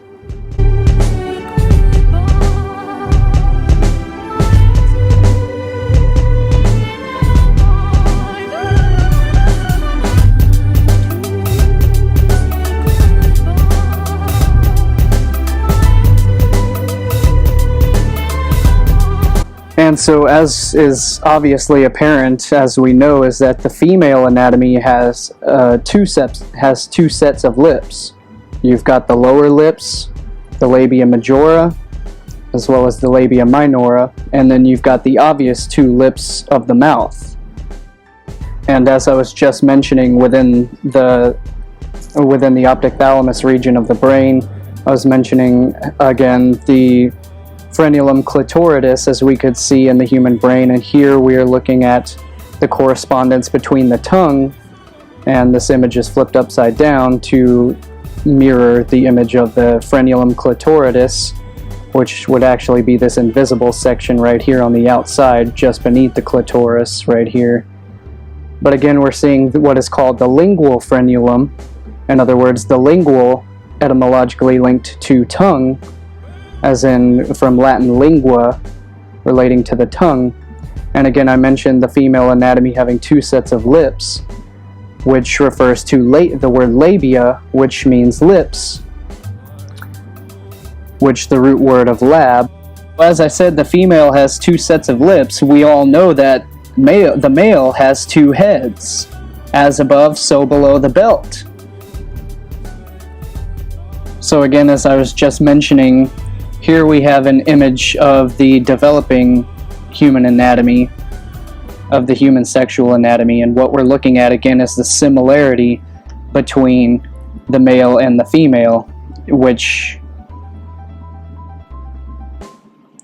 again, this is the prepuce, or in other words, what corresponds in religion to this is the Virgin Mary's, this is her hood. And just beneath that we have the glans clitoridis, which is the clitoris. Hey there, little Red Riding Hood. You sure are looking good. You're everything big bad wolf would want. Little Red Riding Hood. I'd like to hold you if I could, but you might think I'm big bad wolf, so I won't. Hey there, little Red Riding Hood. What full lips you have. What full lips you have. Look at that flesh, pink and plump. Hello, little girl. Tender and fresh, not one lump. Hello, little girl. This one's especially lush, delicious. Hello, little girl. What's your rush? You're missing all the flowers.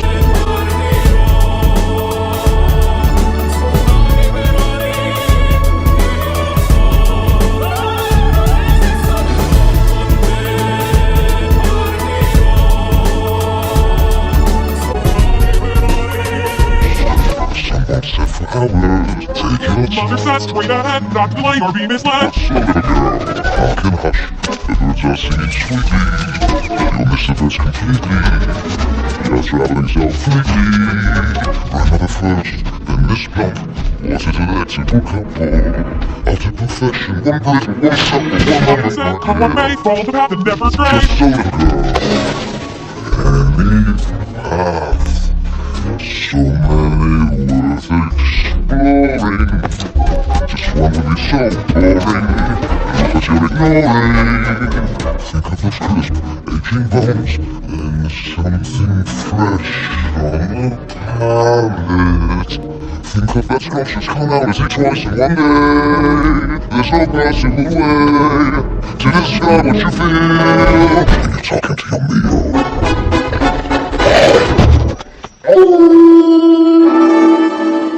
Mary's, this is her hood. And just beneath that we have the glans clitoridis, which is the clitoris. The glans, the male glans, is correspondent to the female clitoris. Basically, how we'll see that every human starts off as female. The female genitalia becomes male over time, but we all start off as female. So we're looking at the similarity between the two genitalia. And what we're looking at is the progression over time of the different genitalias between the male and the female. So we're seeing that they have the exact same anatomy. And I was mentioning the vesica piscis in the human brain, and again how it corresponds to the clitoris here geometrically in the vesica piscis, where the clitoris is located in the vesica piscis, and that also corresponds to the male anatomy.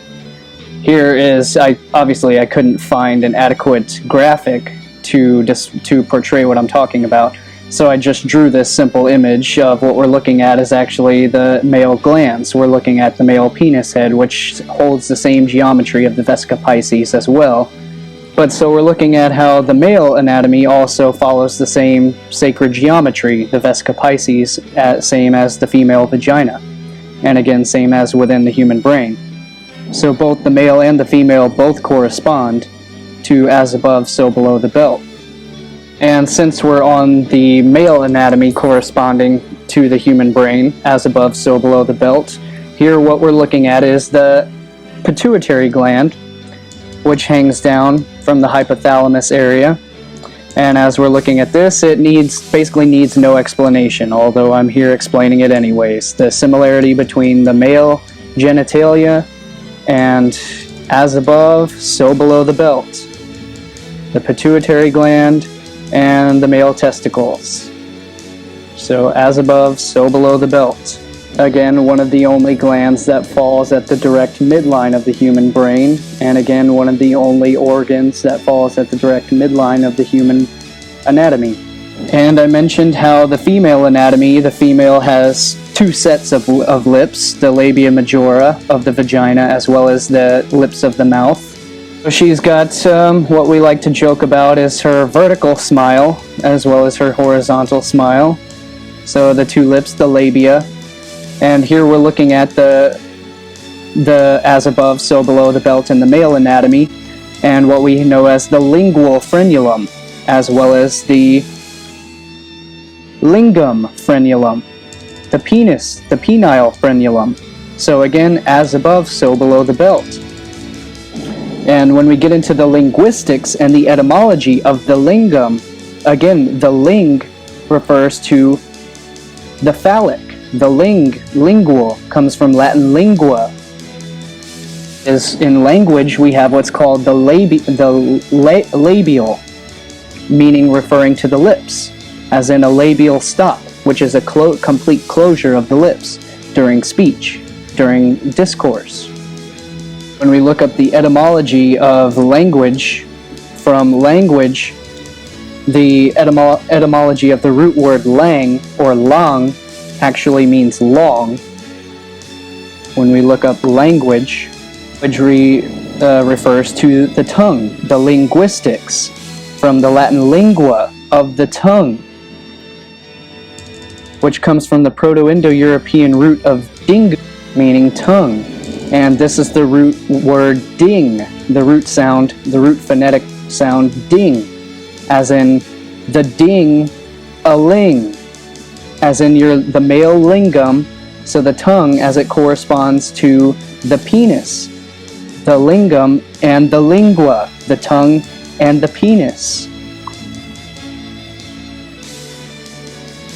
So we have the lingam and the lingua. And the root word of tongue, again, comes from Proto-Indo-European ding. So the ding-a-ling. The ding-a-ling. The penis and the tongue. Which brings us to the root word of ling, of longeer.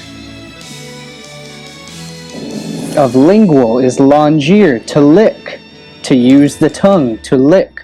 Longeer, or could alternately be pronounced lingerie.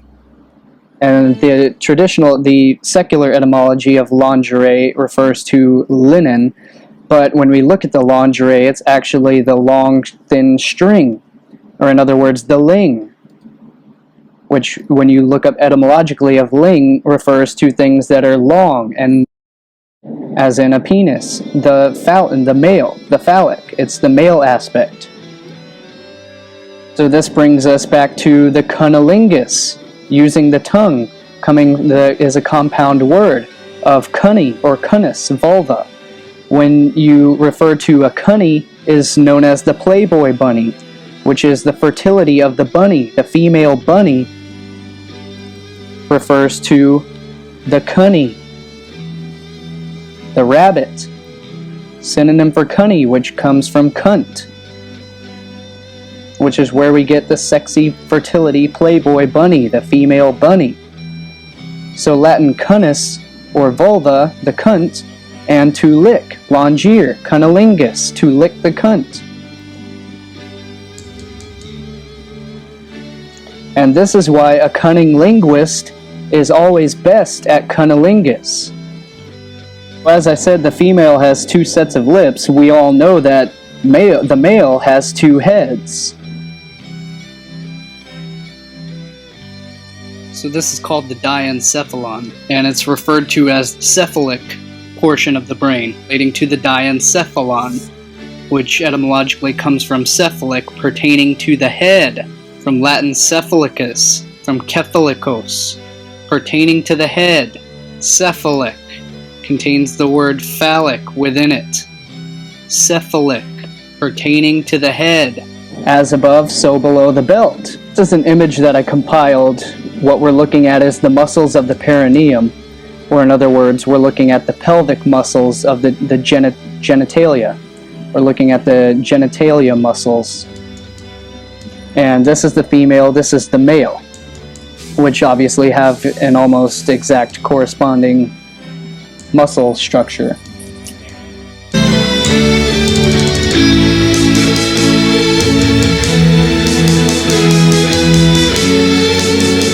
Okay, I got a kick out of this. You're gonna love this. So, I was just covering out the urogenital triangle combined with the anal triangle, and the muscles, perineum, the perennial muscles, are exactly the figure 8 shape. They are the lemniscate, the lemniscus, which the lemniscus is a bundle of nerve endings, which is why it's in the shape of the lemniscate. And the lemniscate, again, is the figure 8 form. And so I got a kick out of this because the lemniscate, the figure 8, is also what's known as the analemma. So I mentioned earlier what we're looking at are called technically, medically called the perineal muscles, but you can easily alternately pronounce that the perennial muscles. And this is no coincidence, and this is no mistake. And as I'm showing you here, there is a direct link between the muscle's shape as the lemniscus, or in other words, the analemma, and the analemma again covers the cycle of the perennial year. It's the path of the sun throughout the year. The perineal muscles, the perennial muscles. So this is no coincidence. This is astrophysiology at its finest. So the analemma is the path that the sun takes throughout the year. So I had always been wondering previously why it's called an analemma. Up again after seeing that the anal triangle, the muscles of the perineus, and the sphincter muscles are literally the analemma shape, that gave it a whole new meaning. And from Latin analemma, the pedestal of a sundial. From Greek analemma, prop, support. But it gets interesting when we get to the roots of the word. In other words, from ana, meaning upward. In other words, to lift up. And lambani, to take. So analemma literally means to take up. And as I just showed you the symbol of the Ouroboros, the Leviathan, the lemniscate, the serpent eating its own tail. And this makes me think, it's funny, analemma, the Ouroboros, the snake, the serpent, takes us to astrolabe. And the astrolabe is from medieval Latin, astrolabium. And I find this interesting because, again, as we've already covered, labium means lips. Astrolabe is linked to the analemma, and it's related to taking up, it's a star-taking instrument. Lemma is something received or taken. So what about the anal triangle and the sphincter muscle relates to something received or taken? In other words, to take up. The anal lemma, and I know this is very crude, but it's also very interesting and very crude and very humorous, but very interesting nonetheless. So I think that this definitely went off track, but I had to put this in there because it's interesting. Oh yeah, and so when we look up anal, just to confirm this. From Latin analis, of the anus is the inferior opening of the alimentary canal. From Old French anus, from Latin anus, meaning a ring, anus. From ano, ring, as in analemma. So called for its shape, compare Greek dactylios, anus, literally ring for the finger. Dactylos, finger. The dactyl means finger, hand. So the anus is literally the ring for your finger. So I think that, it's obvious to see the correspondence between the muscle structure of the perineum and how it directly relates to the human form. In other words, I guess you could say this is the larger fractal of what is within. As within, so without. We've got the human structure right here within the human genitalia. And this is why the human sexuality and the sexual organs are so sacred. And we can see the similarities of this here is the gluteus maximus muscle. So in other words, it's the butt muscle. And it's in the exact corresponding spot as you sit in meditation or yoga, you sit on your gluteus maximus. And we can see the similarities here, the similar shape between the hands, which when we look deeper into the symbolism of the hands, that is actually the vesica piscis, as I just mentioned, which corresponds to the female anatomy, which corresponds to the female sexuality. Which, if we go in even deeper into the anatomy, corresponds to the Virgin Mary. And in the anatomy, we have the hood, which forms the labia minora. Again, this is what's called the prepuce, the clitoral prepuce, and the hood of the Virgin Mary. And again, the praying hands referring to the goddess, the female anatomy, the female goddess aspect. And again, as I mentioned, with the hands, the position of the hands. And what I'm pointing at here is actually the sphincter muscles, which again, as I mentioned earlier in the video, the sphincter, which relates to sphinx, comes from etymological roots of sphinx, meaning to asphyxiate, meaning to strangle. It's the strangler, because the muscles constrict, or they strangle. So again, these muscles contract, because that's a feminine energy, is contraction. In physics, the contraction is the centripetal convergence, where things contract, they go inward. So this is a constricting, contracting energy. And again, we're looking at the similarity of the hands, the hand position regarding the female anatomy. And this is why people like Angela Merkel always show you the hands, the sacred vagina, the sacred goddess, the feminine aspect. What she's showing you is the matriarchy. She is showing you the power of the goddess, which it is the matriarchy that holds power behind the patriarchy. The hidden hand is always the goddess behind the patriarchy. It always will be that way. As I've mentioned in my previous videos, everyone knows that the matriarch is always behind the patriarch. Always will be. She controls reproduction. She controls genetic lineage. She controls how the bloodlines will be passed down. Everyone knows that when the female is not happy, the male will not be happy. The goddess has the ultimate say.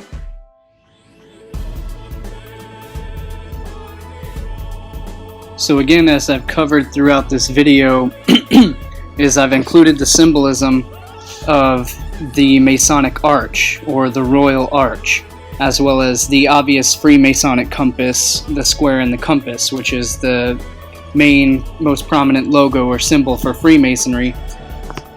And this is the deepest truth, and you won't find this from anyone. You won't find this anywhere else. You're not going to get this truth from these so-called pseudo-fake Christian YouTubers such as Mario the Vigilant Christian, KJ Osborne of Scariest Movie Ever, not Truth Red Pill Revolution, Truth Media Revolution. None of these people are going to tell you. They don't have no idea as to what any of these symbols actually mean, as to what the all-seeing, this is the all-seeing eye of Lucifer. Absolutely clueless. What we're looking at is known as the Urogenital Triangle, or in other words, the as above, so below reflection that is shown in so much esoteric artwork that it's ridiculous.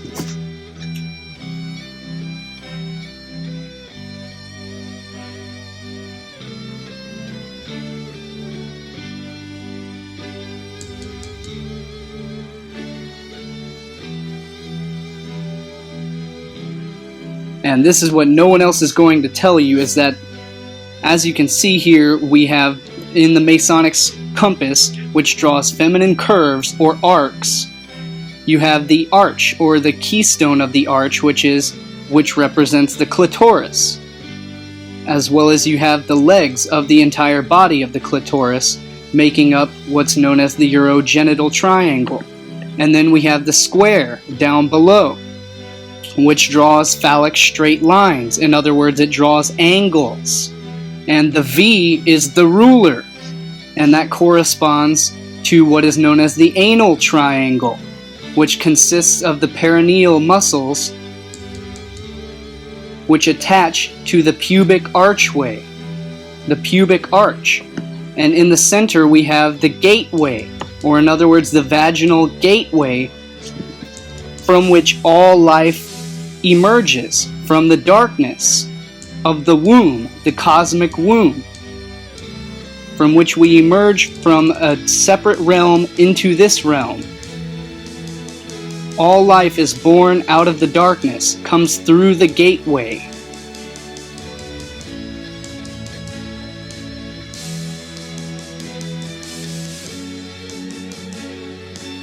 And the men of Freemasonry wear a feminine apron with the Masonic logo of the vagina right over covering their vagina, because they don't want to get the cement onto their vagina. So when you actually want to know what the real all-seeing eye in the pyramid of the Illuminati, the symbol, is all about, all you need to do is look to the human body, which is what it's all about. And this is what none of the Christian YouTubers or the Christian, so-called fake Christian truthers are going to tell you, because they have no clue. They have no idea what they're talking about. So here is your all-seeing eye of Lucifer, your truncated pyramid, with the all-seeing eye in the middle. This is what it's all about, because you get to the innermost muscles of the perineum, and you have the deep transverse perennius. And again, this is the pubic archway.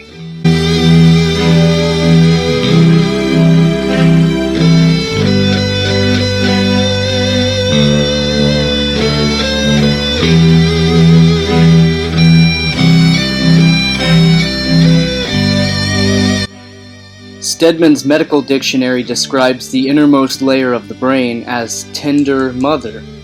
The innermost layer, the pia mater, which is Latin, again, tender mother, is a thin, delicate membrane that inspired some early neuroanatomists with a poetical bent to compare the way this membrane envelops the brain to the gentleness of a mother caressing her infant.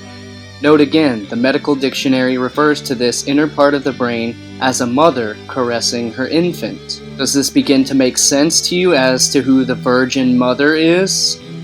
The outermost layer of the brain matter is called the dura mater, meaning tough mother, and the inner layer, the pia mater, the tender mother, between the two lies a reticulated layer of tissue called the arachnoid, whose appearance reminded one of a spider's web. Arachnoid, the web, the curtain, the veil. It's in the brain, separating the outer from the inner, just as the temple veil separates the inner from the outer. Arachnoid literally in Latin means old spider mother. The Native Americans have legends of Spider Grandmother, who is the creator of heaven, who wove the web of the stars.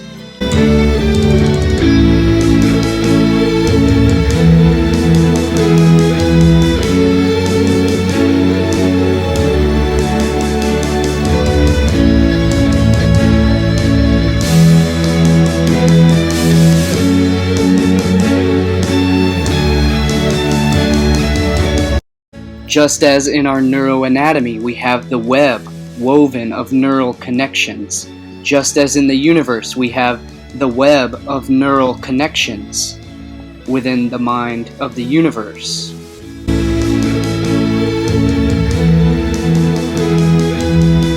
So again, we've covered the meanings of sacred, sacral, as well as the sacral energies, the sacred sacral energies, which revolve around sex, impulse, urges, survival, and the sacral regions, in other words, the sacred sexual regions, the reproductive glands are also where we find the sacred secretions, the secretions of the sacred hormones. Hormone comes from hormone, meaning urge, impulse, instinct.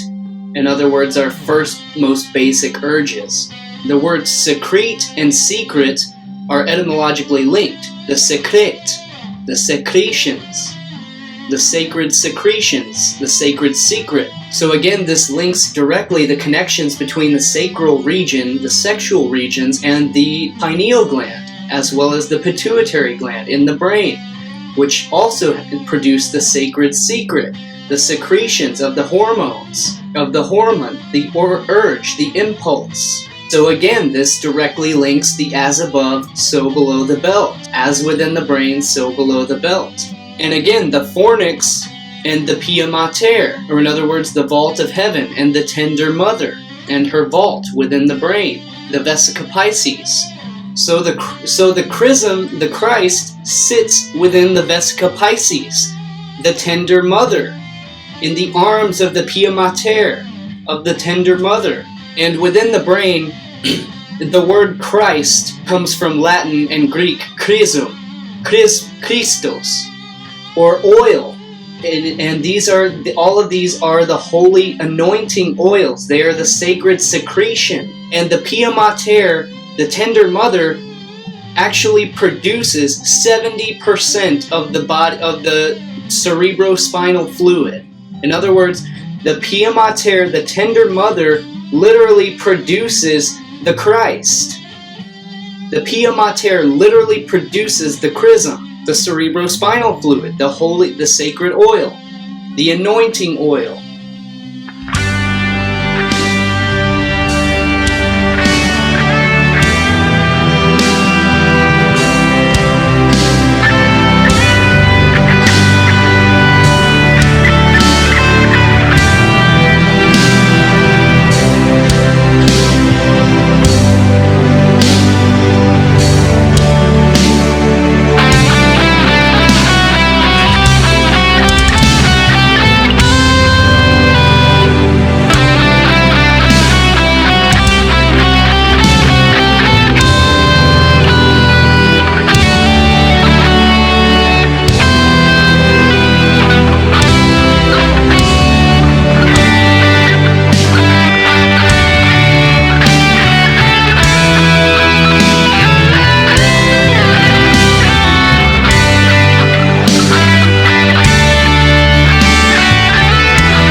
Christ is the anointed one.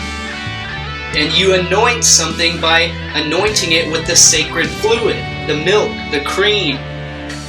This is why you have to get down on your knees to receive the sacred cream, to receive the fluid onto your head, to get anointed with the sacred fluid, with the cream, the milk, the oil, to the land of milk and honey. What's the only substance that is sticky like honey, the consistency of honey, and is the color of milk? What is the only substance? It's the sacred secretion. It is the semen, from where we get the words like seminary, seminal. Seminary literally means a breeding ground, from seminarius, meaning of seed, literally from semen. The genitive is semenis, seed. The semen, the seed. The cum, meaning with or together. Meaning school for training priests, commonly used for any school, but especially academies for young ladies. Literally a breeding ground.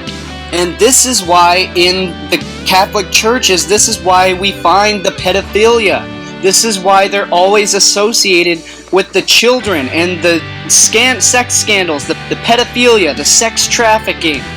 Most religious terminology and symbology is rooted and stems from the seed or the seminal, literally from the seed of ancient fertility rites, rites of passage, and sex, because the sacral regions are where the most nerve endings in the body are located. And this is why when you have an orgasm, you have a godly experience, you have a communion with God. A cum-union, with Latin root word cum, does indeed connect etymologically to sex. Latin cum meaning with or together. And the only way that you come is you come with or you come together as one. You become one with God. You come together with your sexual partner. Sure, you can do it individually, but it comes from together. It comes from two. Being together or multiple. So it does link etymologically with the word cum. And so when you graduate with honors or cum laude, you are indeed graduating or being anointed with the benefits. You are receiving the benefits. You're receiving the blessing. You're reaping the fruits of your labor. Just as the child is the fruit of the woman's labor. You're being anointed with the benefits. So thanks for taking the time to watch this video. If you're new to my channel, make sure to subscribe with the button down below. That way you can receive updates for each video that I make. And if you enjoy it, make sure to like it and go ahead and leave your comments down below. Let me know what you think.